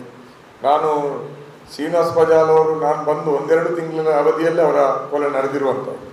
ಆ ಸಂದರ್ಭದಲ್ಲಿ ನಾನು ಅದರ ಪ್ರತಿಭಟನಾರ್ಥವಾಗಿ ನಡೆದಂಥ ಮೆರವಣಿಗೆಗಳಲ್ಲೆಲ್ಲ ಭಾಗಿಯಾಗಿದ್ದೆ. ಆ ಮೂಲಕ ನಾನು ಹೆಚ್ಚು ಡಿವೈಎಫ್ಐನಲ್ಲಿ ಮತ್ತು ಆ ಮೂಲಕ ಎಡಪಂಥೀಯ ಚಳವಳಿಗಳಲ್ಲಿ ಸಕ್ರಿಯವಾಗಿ ತೊಡಗಿಸಿಕೊಳ್ಳಲಿಕ್ಕೆ ಸಾಧ್ಯ ಆಯಿತು. ಈ ಶ್ರೀನಿವಾಸ್ ಬಜಾಲ್ ಹತ್ಯೆಗಿಂತ 5 ವರ್ಷ ಹಿಂದೆ ಭಾಸ್ಕರ್ ಕುಂಬ್ಳೆ ಅನ್ನುವಂಥ ಇನ್ನೊಬ್ಬ ಎಡಪಂಥೀಯ ನಾಯಕನ ಹತ್ಯೆ ಆಯಿತು. ಅವರು ಆಗಿನ್ನೂ SDM ಕಾಲೇಜಿನಲ್ಲಿ ವಿದ್ಯಾರ್ಥಿ ಆಗಿದ್ದರು, ಕಾನೂನು ವಿದ್ಯಾರ್ಥಿ ಆಗಿದ್ದರು. ಅವರನ್ನು ಬಸ್ಸಿನಲ್ಲೇ ಕಡಿದು ಕೊಂದಿರುವಂಥದ್ದು. ಇದು ಕೂಡ ಅದರ 5 ವರ್ಷ ಪೂರ್ವದಲ್ಲಿ ನಡೆದಿರುವಂಥದ್ದು. ಇದು ಕೂಡ ನನ್ನ ಮನಸ್ಸಿನಲ್ಲಿ ಬಹಳಷ್ಟು ಪರಿಣಾಮ ಬೀರಿದಂಥ ಒಂದು ಘಟನೆ, ಒಂದು ಹತ್ಯೆ. ಈ ಎರಡೂ ಕೊಲೆಗಳು ನನ್ನಲ್ಲಿ ಹಲವಾರು ಪ್ರಶ್ನೆಗಳನ್ನ ಹುಟ್ಟಿಸಿದೆ. ಯಾಕಂದರೆ ಅದು ಕೋಮುವಾದ ಉಲ್ಬಣಗೊಳ್ತಾ ಇದ್ದಂಥ ಕಾಲ. ಜಾಗತಿಕವಾಗಿ ಕೂಡ ಬೇರೆ ಬೇರೆ ಬೆಳವಣಿಗೆಗಳಾಗ್ತಾ ಇತ್ತು. ಗುಜರಾತ್ ರೈಟ್ಸ್ ನಡೀತಾ ಇತ್ತು. ಬಾಬ್ರಿ ಮಸ್ಜಿದ್ ಡಮಲಿಶ್ ಆಗಿ 1 ದಶಕ ದಾಟಿತ್ತು. ಇಂತಹ ಸಂದರ್ಭದಲ್ಲಿ ಹಿಂದೂ ಮುಸ್ಲಿಂ ಅನ್ನುವಂಥ ವಿಭಜನೆಯ ರಾಜಕಾರಣ ತೀಕ್ಷ್ಣಗೊಳ್ತಾ ಇರುವಂತಹ ಸಂದರ್ಭದಲ್ಲಿ ಈ ಇಬ್ಬರ ಹತ್ಯೆಗಳು, ಭಾಸ್ಕರ್ ಕುಂಬ್ಳೆ ಮತ್ತು ಶ್ರೀನಿವಾಸ್ ಬಜಾಲ್ ಹತ್ಯೆಗಳು ನನ್ನಲ್ಲಿ ಹಲವಾರು ಪ್ರಶ್ನೆಗಳನ್ನ ಹುಟ್ಟಿಸಿತು. ಇದ್ಯಾಕೆ ಹಿಂದೂ ಮುಸ್ಲಿಂ ಅಂತ ಆಗುವಂಥ ಸಂಘರ್ಷದಲ್ಲಿ ಅದರ ನಡುವೆ ಈ ಬಲಪಂಥೀಯ ಶಕ್ತಿಗಳು, ಸಂಘ ಪರಿವಾರದ ಗೂಂಡಾಗಳು ಈ ಇಬ್ಬರು ಯುವಕರನ್ನ, ಹಿಂದೂ ಯುವಕರನ್ನ ಯಾಕೆ ಕೊಲೆ ಮಾಡಿದ್ರು ಅನ್ನುವಂಥ ಪ್ರಶ್ನೆಗಳು ಕೂಡ ಈ ಕೋಮುವಾದವನ್ನ ಇನ್ನೊಂದು ಆಯಾಮದಲ್ಲಿ, ಅಂದ್ರೆ ಮುಸ್ಲಿಂ ಆಗಿ ನೋಡೋದಕ್ಕಿಂತ ಭಿನ್ನವಾಗಿ ನೋಡುವಂತಹದ್ದು ಕೂಡ ನನಗೆ ಆ ಮೂಲಕ ಸಾಧ್ಯ ಆಯಿತು. ಇಲ್ಲಾಂದ್ರೆ ನಾನು ಕೂಡ ಅದನ್ನ ಕೇವಲ ಹಿಂದೂ ಮುಸ್ಲಿಂ ಅನ್ನುವಂಥ ಪ್ರಶ್ನೆಯಲ್ಲೇ ಹೆಚ್ಚು ಕಾಣುವಂಥ ಸಾಧ್ಯತೆಗಳಿತ್ತು ಅನ್ನೋದು ನನಗೆ ಆನಂತರ ಅನಿಸ್ತಾ ಇತ್ತು. ಇವರಿಬ್ರು ಕೂಡ ಮತ್ತೆ ಗೊತ್ತಾದದ್ದು, ಅವರಿಬ್ರು ಕೂಡ ಹಿಂದುಳಿದ ಬಿಲ್ಲವ ಸಮುದಾಯಕ್ಕೆ ಸೇರಿದಂಥ ಹುಡುಗರು ಅನ್ನುವಂಥದ್ದು. ಈಗಲೂ ಬಹಳಷ್ಟು ಚರ್ಚೆಗಳಿದೆ, ದಶಕಗಳಿಂದ ಚರ್ಚೆಯಲ್ಲಿದೆ. ಬಹುತೇಕ ಕೋಮುವಾದಕ್ಕಾಗಿ ಕೊಲೆ ಆಗುವವರು, ಕೋಮುವಾದಕ್ಕಾಗಿ ಕೊಲೆ ಮಾಡುವವರು ಬಿಲ್ಲವರೇ, ಅವರು ಸಾಯ್ತಾರೆ ಮತ್ತು ಸಾಯಿಸ್ತಾರೆ, ಜೈಲಿಗೆ ಹೋಗ್ತಾರೆ ಅನ್ನುವಂತಹದ್ದೇ ಬಹಳ ದೊಡ್ಡ ಚರ್ಚೆ ಇಲ್ಲಿದೆ. ಅಂತಹ ಸಂದರ್ಭದಲ್ಲಿ ಮುಸ್ಲಿಮರ ಜೊತೆ ಸಂಘರ್ಷದಲ್ಲಿ ಆ ಬಿಲ್ಲವ ಸಮುದಾಯದ ಯುವಕರು ಸಾಯೋದು, ಸಾಯಿಸೋದು, ಜೈಲು ಪಾಲಾಗುವಂತಹ ಸಂದರ್ಭದಲ್ಲಿ ಈ ಭಾಸ್ಕರ್ ಕುಂಬ್ಳೆ ಮತ್ತು ಶ್ರೀನಿವಾಸ್ ಬಜಾಲ್ ಅನ್ನುವಂಥ ಇನ್ನಿಬ್ಬರು ಅದೇ ಸಮುದಾಯದ ಹುಡುಗರು ಕೂಡ ಈ ಸಂಘ ಪರಿವಾರದ ಜೊತೆ ಬಲಪಂಥೀಯರ ಜೊತೆ ಸಂಘರ್ಷದಲ್ಲಿ ತಮ್ಮ ಪ್ರಾಣವನ್ನು ಕೊಟ್ಟರು ಅನ್ನುವಂಥದ್ದನ್ನು ಕೂಡ ನಾವು ಹೆಚ್ಚು ಆದ್ಯತೆಯಿಂದ ಗಮನಿಸಲಿಕ್ಕೆ ಸಾಧ್ಯ ಆಗಬೇಕು ಅಂತ ನನಗೆ ಅನಿಸ್ತದೆ. ಈಗಾಗಲೇ ಗಣನಾಥ್ ಸರ್ ಅವರು ಹೇಳಿದ್ರು, ಇಲ್ಲಿಯ ದುರಂತಗಳಿಗೆ ಕೋಮುವಾದದ ಏನು ಆವರಿಸಿಕೊಂಡಿದೆ, ಇದಕ್ಕೆ ಶಿಕ್ಷಣ ಮಾಫಿಯಾ ಕೂಡ ಲಾಬಿ ಹೇಗೆ ಕಾರಣ, ಚಳವಳಿಗಳನ್ನ ಹೇಗೆ ಮುಗಿಸಿದ್ರು ಅನ್ನುವಂಥದ್ದನ್ನೆಲ್ಲವನ್ನು ಕೂಡ ಹೇಳಿದ್ರು. ಇದನ್ನ ನಾವು ಗಮನಿಸ್ಲಿಕ್ಕೆ ಸಾಧ್ಯ ಆಗ್ಬೇಕು. ಈ ರೀತಿ ಒಂದು ಕಾಲದಲ್ಲಿ ಈ ರೀತಿಯ ಚಳವಳಿಗಳಿತ್ತು. ವಿದ್ಯಾರ್ಥಿಗಳಾಗಿ ಭಾಸ್ಕರ್ ಕುಂಬ್ಳೆ ದೊಡ್ಡ ವಿದ್ಯಾರ್ಥಿ ನಾಯಕರಾಗಿ, ವಿದ್ಯಾರ್ಥಿ ಯುವಜನ ನಾಯಕರಾಗಿ ಬಹಳಷ್ಟು ಮುಂದಕ್ಕೆ ಬರ್ತಾ ಇದ್ರು. ಭಾಸ್ಕರ್ ಶ್ರೀನಿವಾಸ್ ಬಜಾಲ್ ಕೂಡ ವಿದ್ಯಾರ್ಥಿ ಯುವಜನ ಚಳವಳಿಯಲ್ಲಿ ಹೆಚ್ಚು ಸಕ್ರಿಯವಾಗಿ ಬರ್ತಾ ಇದ್ರು. ಅವರನ್ನ ಆ ಚಳವಳಿಗಳು ಸೈದ್ಧಾಂತಿಕವಾಗಿ ಗಟ್ಟಿಗೊಳಿಸಿದ್ರು. ಅವರಿಗೆ ಗೊತ್ತಿತ್ತು ನಮ್ಮಂತ ಯುವಕರು, ನಮ್ಮಂತ ಸಮುದಾಯಗಳು ದಮನಕ್ಕೊಳಗಾದವರಿಗೆ ಈ ವ್ಯವಸ್ಥೆ ಯಾವ ರೀತಿಯಾದಂತಹ ಒಂದು ಪರಿಸ್ಥಿತಿಯನ್ನು ತಂದೊಡ್ತದೆ ಅನ್ನುವಂಥದ್ದು ಅವರಿಗೆ ಅರಿವಿತ್ತು. ಯಾಕಂದ್ರೆ ಜಾಗತೀಕರಣ ಆಗಷ್ಟೇ ಆರಂಭ ಆಗಿ ಆವರಿಸ್ಕೊಳ್ತಾ ಇದ್ದಂಥ ಕಾಲ, ಒಂದೊಂದು ಕಡೆ ಕೋಮುವಾದ ಆವರಿಸ್ಕೊಳ್ತಾ ಇತ್ತು. ಇಂತಹ ಸಂದರ್ಭದಲ್ಲಿ ಅವರು ಅದಕ್ಕೆ ಮುಖಾಮುಖಿ ಆಗುವಂಥ ಪ್ರಯತ್ನವನ್ನು ಮಾಡಿದ್ರು. ಅದಕ್ಕಾಗಿ ಅವರು ಟಾರ್ಗೆಟ್ ಆದ್ರೆ ಅವರಿಬ್ಬರನ್ನು ಕೂಡ ಕೊಲೆ ಮಾಡಿದ್ರು. ಬಹುಶಃ ಅವರು ರಾಜಕಾರಣದಲ್ಲಿ ತಾವು ಮೇಲೆ ಬಂದು ಏನಾದ್ರೂ ಆಗಬೇಕು ಅನ್ನುವಂಥ ಕನಸನ್ನು ಇಟ್ಕೊಂಡಿರ್ಲಿಲ್ಲ. ಸಮಾಜಕ್ಕೆ ಒಳ್ಳೇದಾಗಬೇಕು ಮತ್ತು ಈ ಸಂಘರ್ಷ ಏನಿದೆ, ಉಳ್ಳವರು ಮತ್ತು ಇಲ್ಲದವರ ಮಧ್ಯದ ಸಂಘರ್ಷ, ಆ ಸಂಘರ್ಷದಲ್ಲಿ ಇಲ್ಲದವರ ಪರವಾಗಿ ನಿಲ್ಲುವಂತಹ ಒಂದು ಪ್ರಜ್ಞೆ ಅವರಿಗಿತ್ತು. ಕೋಮುವಾದವನ್ನು ಅವರು ಆ ಆಯಾಮದಲ್ಲಿ ನೋಡ್ತಾ ಇದ್ರು. ಅದಕ್ಕಾಗಿ ಕೋಮುವಾದವನ್ನು ದೃಢವಾಗಿ ಎದುರಿಸ್ತಾ ಇದ್ರು. ಅದು ಕೇವಲ ಮುಸ್ಲಿಮರ ಶತ್ರುಗಳಲ್ಲ ಮತ್ತು ಮುಸ್ಲಿಮರನ್ನು ಗುರಿಯಾಗಿಸ್ಲಿಕ್ಕೆ ಬಿಡಬಾರದು ಅನ್ನುವಂಥ ಪ್ರಜ್ಞೆ ಇತ್ತು. ಶ್ರೀನಿವಾಸ್ ಬಜಾಲ್ ಅಂತೂ ಸ್ಥಳೀಯವಾಗಿ ಮುಸ್ಲಿಮರ ಮೇಲೆ ಕೋಮುವಾದಿ ಶಕ್ತಿಗಳು ದಬ್ಬಾಳಿಕೆ ಮಾಡ್ಲಿಕ್ಕೆ ಹೊರಟಾಗ ಅದನ್ನ ಬಹಳ ಧೈರ್ಯದಿಂದ ಎದುರಿಸುವಂತ ಪ್ರಯತ್ನವನ್ನು ಮಾಡ್ತಾ ಇದ್ರು. ಆ ಅಲ್ಪಸಂಖ್ಯಾತ ಸಮುದಾಯಗಳಿಗೆ ಧೈರ್ಯ ತುಂಬುವಂತ ಕೆಲಸವನ್ನು ಕೂಡ ಅವರಲ್ಲಿ ಮಾಡ್ತಾ ಇದ್ರು. ಅದೆಲ್ಲವೂ ಕೂಡ ಅವರನ್ನ ಬಲಿ ಪಡೀಲಿಕ್ಕೆ ಒಂದು ದೊಡ್ಡ ಕಾರಣ ಆಯಿತು. ಇವತ್ತು ನಾವು ಅದನ್ನ ಅರ್ಥ ಮಾಡಿಕೊಂಡು ಇವತ್ತಿನ ಸಂದರ್ಭದಲ್ಲಿ ಕೋಮುವಾದವನ್ನ ಸೋಲಿಸಲಿಕ್ಕೆ ಬಹಳಷ್ಟು ವಿಚಾರಗಳಿದೆ. ಅದನ್ನ ಮಾತಾಡ್ಲಿಕ್ಕೆ ಸಾಂಸ್ಕೃತಿಕ ರಾಜಕಾರಣ ಇರ್ಬೋದು, ಸಾಮಾಜಿಕವಾದಂತಹ ಒಂದು ವ್ಯವಸ್ಥೆ ಇರ್ಬೋದು, ರಾಜಕೀಯವಾದಂತಹ ನಡೆಸಬೇಕಾದಂತಹ ಸಂಘರ್ಷಗಳಿರ್ಬೋದು, ಇದೆಲ್ಲವೂ ಕೂಡ ಇದೆ. ಇದು ಕೂಡ ಪ್ರತಿಭಟನೆಯಲ್ಲಿ ಹೇಳಿದೆ. ಇದು ಕೇವಲ ಹಿಂದೂ ಮುಸ್ಲಿಂ ಪ್ರಶ್ನೆ ಅಲ್ಲ, ಹಿಂದೂ ಮುಸ್ಲಿಂ ಅನ್ನುವಂಥ ಪ್ರಶ್ನೆಯನ್ನ ಮುಂದಿಟ್ಟಿದ್ದಾರೆ. ಆದ್ರೂ ನಿಜಕ್ಕೂ ಇದು ನಡೀತಾ ಇರೋದು ಜಾತ್ಯತೀತರು ಮತ್ತು ಕೋಮುವಾದಿಗಳ ಮಧ್ಯ ಸಂಘರ್ಷ. ಈ ಸಂಘರ್ಷದಲ್ಲಿ ನಾವು ಮುಂದಕ್ಕೆ ಜಾತ್ಯತೀತ ವ್ಯಕ್ತಿಗಳು, ಜಾತ್ಯತೀತ ಮೂವ್ಮೆಂಟ್ಗಳು ಮುಂಚೂಣಿಯಲ್ಲಿ ನಿಲ್ಬೇಕು. ಅಲ್ಪಸಂಖ್ಯಾತರನ್ನ ಮುಂದಕ್ಕೆ ಬಿಡುವಂತ ಕೆಲಸ ಆಗಬಾರ್ದು, ಅಥವಾ ಅವರನ್ನು ಮಾತ್ರ ಏಕಾಂಗಿಯಾಗಿ ಬಿಡುವಂತ ಮಾತ್ರ ಕೆಲಸ ಆಗಬಾರ್ದು ಅನ್ನುವಂಥ. ಇತ್ತೀಚಿನ ನಮ್ಮ ಜಿಲ್ಲೆಯ ಬೆಳವಣಿಗೆಯನ್ನು ನಾವು ನೋಡಿದ್ದೀವಿ. ಈ 3-4 ಕೊಲೆಗಳಾದ್ಮೇಲೆ ಮುಸ್ಲಿಮರಲ್ಲಿ ಬಹಳಷ್ಟು ತಲ್ಲಣಗಳಿದ್ವು. ಆ ಒಂದು ರೀತಿಯಾದಂತಹ ಅದೊಂದು ಆಕ್ರೋಶ ರೂಪ, ಅಸಹಾಯಕತೆ, ಹತಾಶೆಗಳೆಲ್ಲ ಒಟ್ಟು ಸ್ವರೂಪದಲ್ಲಿ ಕಾಂಗ್ರೆಸ್ನ ಒಳಗಡೆ ಒಂದು ಸ್ಫೋಟ ಸಂಭವಿಸ್ತದೆ. ಅಲ್ಲಿರುವಂತ ಮುಸ್ಲಿಂ ಸಮುದಾಯದ ಮುಖಂಡರು ನಾವು ಕಾಂಗ್ರೆಸ್ ಪಕ್ಷದ ಎಲ್ಲಾ ಹುದ್ದೆಗಳಿಗೆ ರಾಜೀನಾಮೆ ಕೊಡ್ತೀವಿ ಅಂತ ಹೊರಟರು. ನನಗೆ ಬಹಳ ಅಚ್ಚರಿ ಆಯ್ತು. ಅವ್ರು ರಾಜೀನಾಮೆ ಕೊಟ್ಟದ್ದು ಸರಿಯೋ ತಪ್ಪೋ ಆದ್ರೂ ವಿಶ್ಲೇಷಣೆಗೆ ಹೋಗೋದಿಲ್ಲ. ಆದ್ರೆ ಮುಸ್ಲಿಮರು ಮಾತ್ರ ಯಾಕೆ ರಾಜೀನಾಮೆ ಕೊಡಬೇಕಾಯ್ತು? ಒಂದು ಸೆಕ್ಯುಲರ್ ಪಾರ್ಟಿ ಅಲ್ವಾ ಕಾಂಗ್ರೆಸ್, ಒಂದು ಸೆಕ್ಯುಲರ್ ಪಾರ್ಟಿ. ಒಂದು ವೇಳೆ ಅಲ್ಪಸಂಖ್ಯಾತರಿಗೆ, ಮುಸಲ್ಮಾನರಿಗೆ ಅನ್ಯಾಯ ಆಗ್ತಾ ಇದ್ರೆ, ಕೋಮುವಾದವಾದ ದಾಳಿಗಳನ್ನು ಹಿಮ್ಮೆಟ್ಟಿಸೋದ್ರಲ್ಲಿ ಸರ್ಕಾರ ವಿಫಲ ಆಗಿದ್ರೆ, ಕಾಂಗ್ರೆಸ್ ಪಕ್ಷದ ಮುಖ್ಯ ವಾಹಿನಿಯ ನಾಯಕರು ಬಹುಸಂಖ್ಯಾತ ಸಮುದಾಯದ ನಾಯಕರಿಗೆಲ್ಲ ಅದರಲ್ಲಿ ಎದುರು ನಿಲ್ಬೇಕು. ನಾವು ರಾಜೀನಾಮೆ ಕೊಡ್ತೀವಿ, ಸರ್ಕಾರ ಸರಿಪಡಿಸಲಿಲ್ಲ ಅಂದ್ರೆ ನಾವು ಈ ಪಕ್ಷದ ಹುದ್ದೆಗಳಿಂದ ನಾವು ಹಿಂದಕ್ಕೆ ಬರ್ತೀವಿ ಅಂತ ಹೇಳಬೇಕಿತ್ತೆ ಹೊರತು ಮುಸ್ಲಿಮರು ಮಾತ್ರ ಹೇಳುವಂತ ಸ್ಥಿತಿ ಬಂತಲ್ಲ. ಅದು ಕಾಂಗ್ರೆಸ್ ಒಳಗಡೆ ಬೇರೆ ಸಮಸ್ಯೆ ಆಯ್ತು. ಕೆಲವು ಹಿಂದೂ, ನನಗೆ ಪರಿಚಯದಲ್ಲಿರುವಂತಹ ಹಿಂದೂ ಕಾರ್ಯಕರ್ತರು ಮಾತಾಡಿದ್ದನ್ನು ಕೇಳಿದ್ವಿ. ಹಾಗಾದ್ರೆ ಹಿಂದೂಗಳ ಮೇಲೆ ದಾಳಿಗಳಾದ್ರೆ ನಾವು ರಾಜೀನಾಮೆ ಕೊಡಬೇಕಂತ. ಅಂದ್ರೆ ಸೆಕ್ಯುಲರ್ ಆದಂತಹ, ಇದು ಸೈದ್ಧಾಂತಿಕವಾದಂತಹ ತಿಳುವಳಿಕೆ ಕೊರತೆಗಳು ಮತ್ತು ಕೋಮುವಾದವನ್ನು ಎದುರಿಸಲಿಕ್ಕೆ ಬೇಕಾದಂತಹ ದೃಢತೆಗಳಿಲ್ಲದೆ ಹೋದಾಗ, ಆ ಸಿದ್ಧತೆಗಳು ಇಲ್ಲದೆ ಹೋದಾಗ ಇನ್ನೆಷ್ಟೆಲ್ಲ ಅನಾಹುತಗಳಾಗ್ತದೆ. ಇದನ್ನೆಲ್ಲ ಸರಿಪಡಿಸುವವರು ಯಾರು ಅನ್ನುವಂಥ ಪ್ರಶ್ನೆ. ಈಗಾಗಲೇ ಶಿಕ್ಷಣದ ಇವುಗಳಿಗೆ ಚಳವಳಿಯನ್ನು ಮುಗಿಸ್ತದೆ ಅಂತ ಹೇಳುವಂತ ಇದಾಯಿತು. ನಾನು ತಪಾಸೆಗೆ ನವೀನ್ ಹತ್ರ ಮಾತಾಡ್ತಾ ಇದ್ದೆ ಬೆಳಿಗ್ಗೆ. ಏನಂದ್ರೆ ನಮ್ಮಲ್ಲಿ ಕೂಡ ಈ ಶಿಕ್ಷಣದ ದನಿಗಳೇನಾಗಿದ್ದಾರೆ, ಅವರೊಂದು ಮಿನಿ ಟ್ರಂಪ್ಗಳ ರೀತಿಯಾಗಿರೋದು, ಜೂನಿಯರ್ ಟ್ರಂಪ್ಗಳು ನಮ್ಮ ಜಿಲ್ಲೆಯಲ್ಲಿ. ಅವರೆಲ್ಲರನ್ನ ಕುರಿಸಿ ಸರಿ ಮಾಡ್ತಾರೆ. ಅವರಿಗೆ ಬೇಕಾದವರ ಮಧ್ಯೆ ಏನಾದರೂ ರಾಜಕೀಯ ಬಿಕ್ಕಟ್ಟುಗಳು ಬಂದಾಗ ಸಾಯಂಕಾಲದ ಹೊತ್ತು ಟೀ ಪಾರ್ಟಿ ಕೊಟ್ಟು ಎಲ್ಲರನ್ನ ಸರಿಪಡಿಸಿ ಬೆಳೆಸೋರಿಗೆ ಕಳಿಸ್ತಾರೆ, ಸರಿ ಅಂತ. ಅವರು ನಿಜಕ್ಕೂ ಸರಿಯಾದ್ರೆ ಗೊತ್ತಿಲ್ಲ. ನಮ್ಮ ಇಂಡಿಯಾದವರು, ಪಾಕಿಸ್ತಾನದವರು ಮೊನ್ನೆ ಹೇಳಿದ್ರು ಟ್ರಂಪ್ ಅನೌನ್ಸ್ ಮಾಡಿ ರಾಜಿ ಮಾಡಿದೆ ಅಂತ. ಮೇಲ್ನೋಟಕ್ಕೊಂದು ರಾಜಿ ಅಂತ ಆಗ್ತದೆ. ಅಲ್ಲಿ ನಮ್ಮಲ್ಲಿ ಈ ಶಿಕ್ಷಣ ಸಂಸ್ಥೆಗಳ ಆರೋಗ್ಯ ಸಂಸ್ಥೆಗಳ ಒಡೆಯರು ಮಿನಿ ಟ್ರಂಪ್ಗಳು. ಇವರು ಈ ಜಿಲ್ಲೆಯನ್ನು ನಿಜಕ್ಕೂ ಕಂಟ್ರೋಲ್ ಮಾಡೋದು. ಅವರ ಹಿತಾಸಕ್ತಿಗಳಿಗೆ ಬೇಕಾದಾಗ ಜಗಳ ನಡೀತದೆ. ಅವರಿಗೆ ಅನುಕೂಲ ಇದ್ರೆ ಜಗಳ ಒಂದಿಷ್ಟು ಬಿಡ್ತಾರೆ, ಮುಂದಕ್ಕೆ ನಡೀಲಿ ಅಂತ. ಅವರಿಗೆ ಅಪಾಯ ಆಗ್ತದೆ ಅಂದ್ರೆ ಕೂರಿಸಿ ಸರಿ ಮಾಡ್ತಾರೆ. ಅದಕ್ಕಾಗಿ ಸೌಹಾರ್ದದ ಇಫ್ತಾರ್ಗಳು ಕೂಡ ಜರುಗ್ತದೆ, ಬೇಕಾದ್ರೆ ಎಲ್ಲವೂ ಕೂಡ ಆಗ್ತದೆ. ಆದ್ರೆ ಮೂಲ ಪ್ರಶ್ನೆಗೆ ಅವರು ಇಳಿಯುವುದು. ಸೈದ್ಧಾಂತಿಕವಾದಂತಹ ಸಂಘರ್ಷದ ಪ್ರಶ್ನೆಗಳಿಗೆ ಆ ದಣಿಗಳು, ಶಿಕ್ಷಣದ ಸಂಸ್ಥೆಗಳ ಒಡೆಯರು, ಆರೋಗ್ಯ ಸಂಸ್ಥೆಗಳ ಮಾಲಕರು, ಮೆಡಿಕಲ್ ಲಾಬಿಗಳು ಇಳಿಯುವುದಿಲ್ಲ. ಆ ಕೆಲಸಕ್ಕೆ ಇವತ್ತು ನಾವು ಚಳವಳಿಗಳು ಒತ್ತು ಕೊಡಬೇಕಾಗ್ತದೆ. ಸೌಹಾರ್ದತೆಗಳು ಕೇವಲ ನೋವಿನ ಮುಲಾಮ್ಗಳ ಮೂಲಕ ಕೋಮುವಾದದ ರೋಗವನ್ನು, ಅರ್ಬುದವನ್ನು ಗುಣಪಡಿಸಲಿಕ್ಕೆ ಸಾಧ್ಯ ಆಗುವುದಿಲ್ಲ. ಅದಕ್ಕೆ ಸರ್ಜರಿ ಆಗಬೇಕಾಗಿದೆ. ಆ ಸರ್ಜರಿಯನ್ನು ಮಾಡಿಸಲಿಕ್ಕೆ ಇವತ್ತು ಚಳವಳಿಗಳು ಮತ್ತು ಪ್ರಜ್ಞಾವಂತರು, ಸಾಹಿತಿಗಳು, ಬರಹಗಾರರು, ಎಡಪಂಥೀಯರು, ಒಟ್ಟು ಪುರೋಗಾಮಿ ಚಿಂತನೆಯುಳ್ಳವರೆಲ್ಲರೂ ಕೂಡ ಒಂದಾಗಿ ನಿಲ್ಲುವಂತಹ ಒಂದು ನಿರ್ಣಾಯಕ ಸಂದರ್ಭದಲ್ಲಿ ನಾವಿದ್ದೀವಿ. ಮೊನ್ನೆ ನಾನು ಹಾಸನದಲ್ಲಿ ಮಾತಾಡ್ತಾ ಹೇಳ್ತಾ ಇದ್ದೆ, ಇನ್ನೂ ವಿಭಜನೆಗೆ, ಹಿಂದೂ ಮುಸ್ಲಿಮರ ಮಧ್ಯೆ ವಿಭಜನೆಗೆ ಜಾಗ ನಮ್ಮ ಜಿಲ್ಲೆಯಲ್ಲಿ ಇನ್ನೂ ಉಳಿದಿಲ್ಲ. ಅದು ಎಷ್ಟಾಗಬೇಕು ಅಷ್ಟಾಗಿದೆ. ಅಷ್ಟಾಗಿರೋ ಕಾರಣಕ್ಕಾಗಿ ಆ ಮಾಬ್ ಲಿಂಚಿಂಗ್ ಅಲ್ಲಿ ಕುಟುಂಬಾಶ್ರಪ್ಪನ ಹೆಣವನ್ನು ಅಲ್ಲಿ ಕೆಡವಿದ್ದಾರೆ. ಆಮೇಲೆ ಕೂಡ 3:30 ಗಂಟೆಯಿಂದ 5:30 ಗಂಟೆವರೆಗೆ ಟೂರ್ನಮೆಂಟ್ ಅಲ್ಲಿ ಆರಾಮಾಗಿ ಮ್ಯಾಚ್ ಅನ್ನ ಕೊನೆವರೆಗೂ ನಡೆಸಿದ್ದಾರೆ. ಬಾಡಿಯಲ್ಲಿದೆ ಅವರೇ ಹೊಡೆದಾಕಿರುವಂಥದ್ದು, ಅವರೇ ಆಟ ಮುಂದುವರಿಸಿದ್ದಾರೆ. ರೆಹಮಾನನ್ನ ತನ್ನ ತಂದೆಗೆ ಬ್ಲಡ್ ಕೊಟ್ಟಿದ್ದಾನೆ, ತನ್ನ ಮನೆಗೆ ಉಚಿತವಾಗಿ 1 ಲೋಡ್ ಮರಳು ಹಾಕಿದ್ದಾನೆ. ಅವನನ್ನು ಕರೆಸಿ ತನ್ನ ತಾಯಿ ಸಹೋದರರ ಮುಂದೆನೆ ತನ್ನ ಮನೆ ಅಂಗಳದಲ್ಲೇ ಆತನನ್ನ ಇರಿದು ಕೊಲೆ ಮಾಡ್ತಾನೆ. ಏನನಿಸೋದಿಲ್ಲ. ಇನ್ನು ಮತ್ತೆ ಇಲ್ಲಿ ವಿಭಜನೆಗೆ ದಾರಿಯಲ್ಲಿ ಸ್ಪೇಸ್ ಇದೆ. ಇನ್ನೇನಿದ್ರು ಜೋಡಣೆಗೆ ಅಷ್ಟೇ ಸಾಧ್ಯತೆ ಇರುವಂಥದ್ದು, ವಿಭಜನೆಗೆ ಇಲ್ಲ. ಪೊಲೀಸ್ ಕಾರ್ಯಾಚರಣೆಗಳು ಹೆಚ್ಚಂದ್ರೆ ಈ ದಕ್ಷ, ಪ್ರಾಮಾಣಿಕ ಅಥವಾ ಖಡಕ್ ಅಧಿಕಾರಿಗಳು ದಿನನಿತ್ಯದ ಬೀದಿಯಲ್ಲಿ ನಡೆಯುವಂತ ಗಲಭೆ ಘರ್ಷಣೆಗಳಿಗೆ ಒಂದಿಷ್ಟು ಕಡಿವಾಣಗಳನ್ನು ಹಾಕ್ಬೋದು.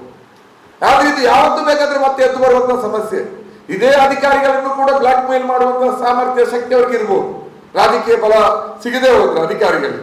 ಅಥವಾ ಈ ಅಧಿಕಾರಿಗಳು ನಾಳೆ ಹೋದ್ಮೇಲೆ, ಈಗಲೇ ಮರಳುನವರು ಎದ್ದಿದ್ದಾರೆ, ಕಲ್ಲು ಗಣಿಗಾರಿಕೆಯವರು ಎದ್ದಿದ್ದಾರೆ, ಎಲ್ಲ ಎದ್ದಿದ್ದಾರೆ. ಈ ಪೊಲೀಸ್ ಕಮಿಷನರು, SP ಎಲ್ಲ ಬಂದ ಮೇಲೆ ನಮ್ಮ ಮರಳು ಅದು ಇದೆಲ್ಲ ಬಂದಾಗಿದೆ ಅಂತ. ಸಮಸ್ಯೆ ಏನಂದ್ರೆ ನಾವು ಕೂಡ, ನಮ್ಮಲ್ಲಿ ಕಾರ್ಮಿಕರಿದ್ದಾರೆ, ಕಟ್ಟಡ ನಿರ್ಮಾಣ ಕಾರ್ಮಿಕರು, ಅವರ ಬದುಕಿನ ಬಗ್ಗೆ ನಾವು ಮಾತಾಡ್ಬೇಕು. ಈಗ ಮರಳು ಸಿಗ್ಬೇಕು, ಕಲ್ಲು ಸಿಗ್ಬೇಕು, ಹೇಗೆ ಸಿಗ್ಬೇಕು ಅನ್ನೋ ಪ್ರಶ್ನೆ ಇದೆ. ನಾವು ಪಾಸಿಟಿವ್ ಅದರಲ್ಲಿ ಹೇಳಿದ್ರೆ ಅವರು ಅದನ್ನು ನೆಗೆಟಿವ್ ಆಗಿ ಬಳಸ್ಕೊಂಡು ಎಲ್ಲರೂ ಸೇರ್ಕೊಂಡು ಈ ಖಡಕ್ ಅಧಿಕಾರಿಗಳನ್ನ ಊರು ಬಿಡಿಸ್ತಾರೆ. ಅದರಲ್ಲಿ ಏನು ಅನುಮಾನ ಬೇಡ, ದೀರ್ಘಕಾಲ ಇರುವುದಿಲ್ಲ. ಆಗ ನಾಳೆ ಯಾರು ಇದನ್ನು ಮತ್ತೆ. ಅದರಿಂದ ಈ ಸವಾಲನ್ನು, ಈ ಸೈದ್ಧಾಂತಿಕ ಸಂಘರ್ಷ ಇದು ಹಿಂದೂ ಮುಸ್ಲಿಮರ ಪ್ರಶ್ನೆ ಅಲ್ಲ. ಈಗ ಜಾಗತಿಕವಾಗಿ ಇಸ್ರೇಲ್ ಮತ್ತು ಏನು ಪ್ಯಾಲೆಸ್ಟೀನು ಅಥವಾ ಇಸ್ರೇಲ್ ಪ್ಲಸ್ ಇರಾನ್ ಅಂತ ಹೇಳುವಾಗ ಏನದನ್ನ ಯಹೂದಿಗಳು ಮತ್ತು ಮುಸ್ಲಿಮರು ಅಂತ, ಇಲ್ಲಿಯ ಬಲಪಂಥೀಯರು ಯಹೂದಿಗಳ ಪರ, ಅದು ಬೇರೆ. ಅದು ಏನಕ್ಕೆ ಅವ್ರಿಗೆ ಏನಂತ ಗೊತ್ತಿಲ್ಲದೆ ನಿಲ್ತಾರೆ. ಅದೇ ಆದ್ರೆ ಆಂತರಿಕವಾಗಿ ಅದೇನು ನಿಜಕ್ಕೂ ಅದೊಂದು ಸಾಮ್ರಾಜ್ಯಶಾಹಿಗಳ ಹುನ್ನಾರ. ಅದು ಅವರ ಸಾಮ್ರಾಜ್ಯಗಳನ್ನು, ಶಾಹಿ ಸಿದ್ಧಾಂತಗಳನ್ನು ಅಥವಾ ಸಾಮ್ರಾಜ್ಯವನ್ನು ಗಟ್ಟಿಗೊಳಿಸುವಂತ ಅಥವಾ ಉಳಿಸುವಂತ ಒಂದು ಪ್ರಯತ್ನ. ಅದರಿಂದಾಗಿ ಇದಕ್ಕೆ ಬಣ್ಣದ ಧರ್ಮದ ಬಣ್ಣವನ್ನು ಹಾಕಿರ್ತಾರೆ. ನಾಳೆ ಇರಾನ್ ಈಗ ಮುಸ್ಲಿಂ ಜಗತ್ತಿನ ಹೀರೋ ತರ ಕಾಣ್ತಾ ಇದೆ. ಸ್ವಲ್ಪ ದಿನ ಹೋದ್ರೆ ಅದು ಶಿಯಾ ಸುನ್ನಿಂದ ಮತ್ತೆ ಟರ್ನ್ ತಗೊಂಡು ಇನ್ನೊಂದು ಮುಸ್ಲಿಂ ಸಮುದಾಯದಲ್ಲಿ ಒಂದು ವಿಭಾಗಕ್ಕೆ ಅದು ವಿಲನ್ ಆಗ್ಲೂಬಹುದು. ಇನ್ನೊಂದ್ಸಲ ವಿಲನ್ ಆಗಿತ್ತು. ಅದರಿಂದ ಈ ಧರ್ಮದ ಸಂಕೀರ್ಣತೆಗಳೇ ಬೇರೆ, ಸಾಮ್ರಾಜ್ಯಶಾಹಿ ಹುನ್ನಾರಗಳೇ ಬೇರೆ. ಇದನ್ನು ಅರ್ಥ ಮಾಡ್ಕೊಂಡು ನಾವು ಈ ಸಮಾಜವನ್ನ ನಾವು ನೋಡ್ಲಿಕ್ಕೆ ಸಾಧ್ಯ ಆಗಬೇಕು. ಇವತ್ತು ತುಳುನಾಡಿನ ಬಿಕ್ಕಟ್ಟುಗಳು ಕೂಡ ಅದೇ. ನಮ್ಮ ಕುಡ್ಲ ಅಂತ ಹೇಳುವಾಗ ನವೀನಲ್ಲಿದ್ದು ಸರಿ ಇದೆ. ಕುಡ್ಲವನ್ನ ಪ್ರೀತಿಸುವವರು, ತುಳುವನ್ನ ಪ್ರೀತಿಸುವವರು ಇಲ್ಲಿಯ ಸಂಸ್ಕೃತಿಯನ್ನು ಉಳಿಸ್ಲಿಕ್ಕೆ, ಇಲ್ಲಿಯ ಸೌಹಾರ್ದತೆಯನ್ನು ಉಳಿಸ್ಲಿಕ್ಕೂ ಕೂಡ ಗಂಭೀರವಾಗಿ ಚಿಂತನೆ ಮಾಡಬೇಕಲ್ಲ. ಮೊನ್ನೆ 4 ಹೆಣಗಳು ಉಳಿದಾಗ ಎಲ್ಲಿದ್ರು ಇವರು? ಐ ಲವ್ ಕುಡ್ಲ ಅಂತ ಹಾಕೋರು ಎಲ್ಲಿದ್ರು? ನಾಳೆ ಐ ಲವ್ ಕುಡ್ಲ ಅಂತ ಹೇಳುವವರು, ಐ ಲವ್ ಮೈಕಾಲ್ ಅಂತ ಹೇಳುವವರ ಬಗ್ಗೆನೂ ಕೂಡ ಚಿಂತನೆ ಮಾಡಬೇಕಲ್ಲ. ಕ್ರೈಸ್ತವ ಕೆಥಲಿಕ್ ಅಂತೆಲ್ಲ ಕುಡಾಲ್ ಅಂತ ಹೇಳ್ತಾರ ಅಲ್ವೋ? ಅವರ ಬಗ್ಗೆನೂ ಚಿಂತನೆ ಮಾಡಬೇಕಲ್ಲ. ಅವರೆಲ್ಲರದಲ್ವ ಇದು ಕುಡ್ಲ? ಅವರೆಲ್ಲರದಲ್ವ ಮಂಗಳೂರು?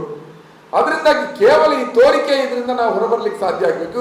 ಈಗ ಕುಡ್ಲ ಈಗ ತುಳು ಮಾತಾಡ್ಲಿಕ್ಕೆ ಏನೋ ಕಡಿವಾಣ ಹಾಕಿ ಏನೋ ಒಂದು ಪ್ರಶ್ನೆ ಬಂತು ತುಳು ಇದ್ದಂದಾಗ ಇಲ್ಲಿಯ ಕ್ಯಾಪಿಟಲಿಸ್ಟ್ಗಳು, ಶಿಕ್ಷಣ ಸಂಸ್ಥೆ ಒಡೆಯರುಗಳು ಎಲ್ಲರೂ ಬೈಟ್ ಕೊಡ್ತಾರೆ.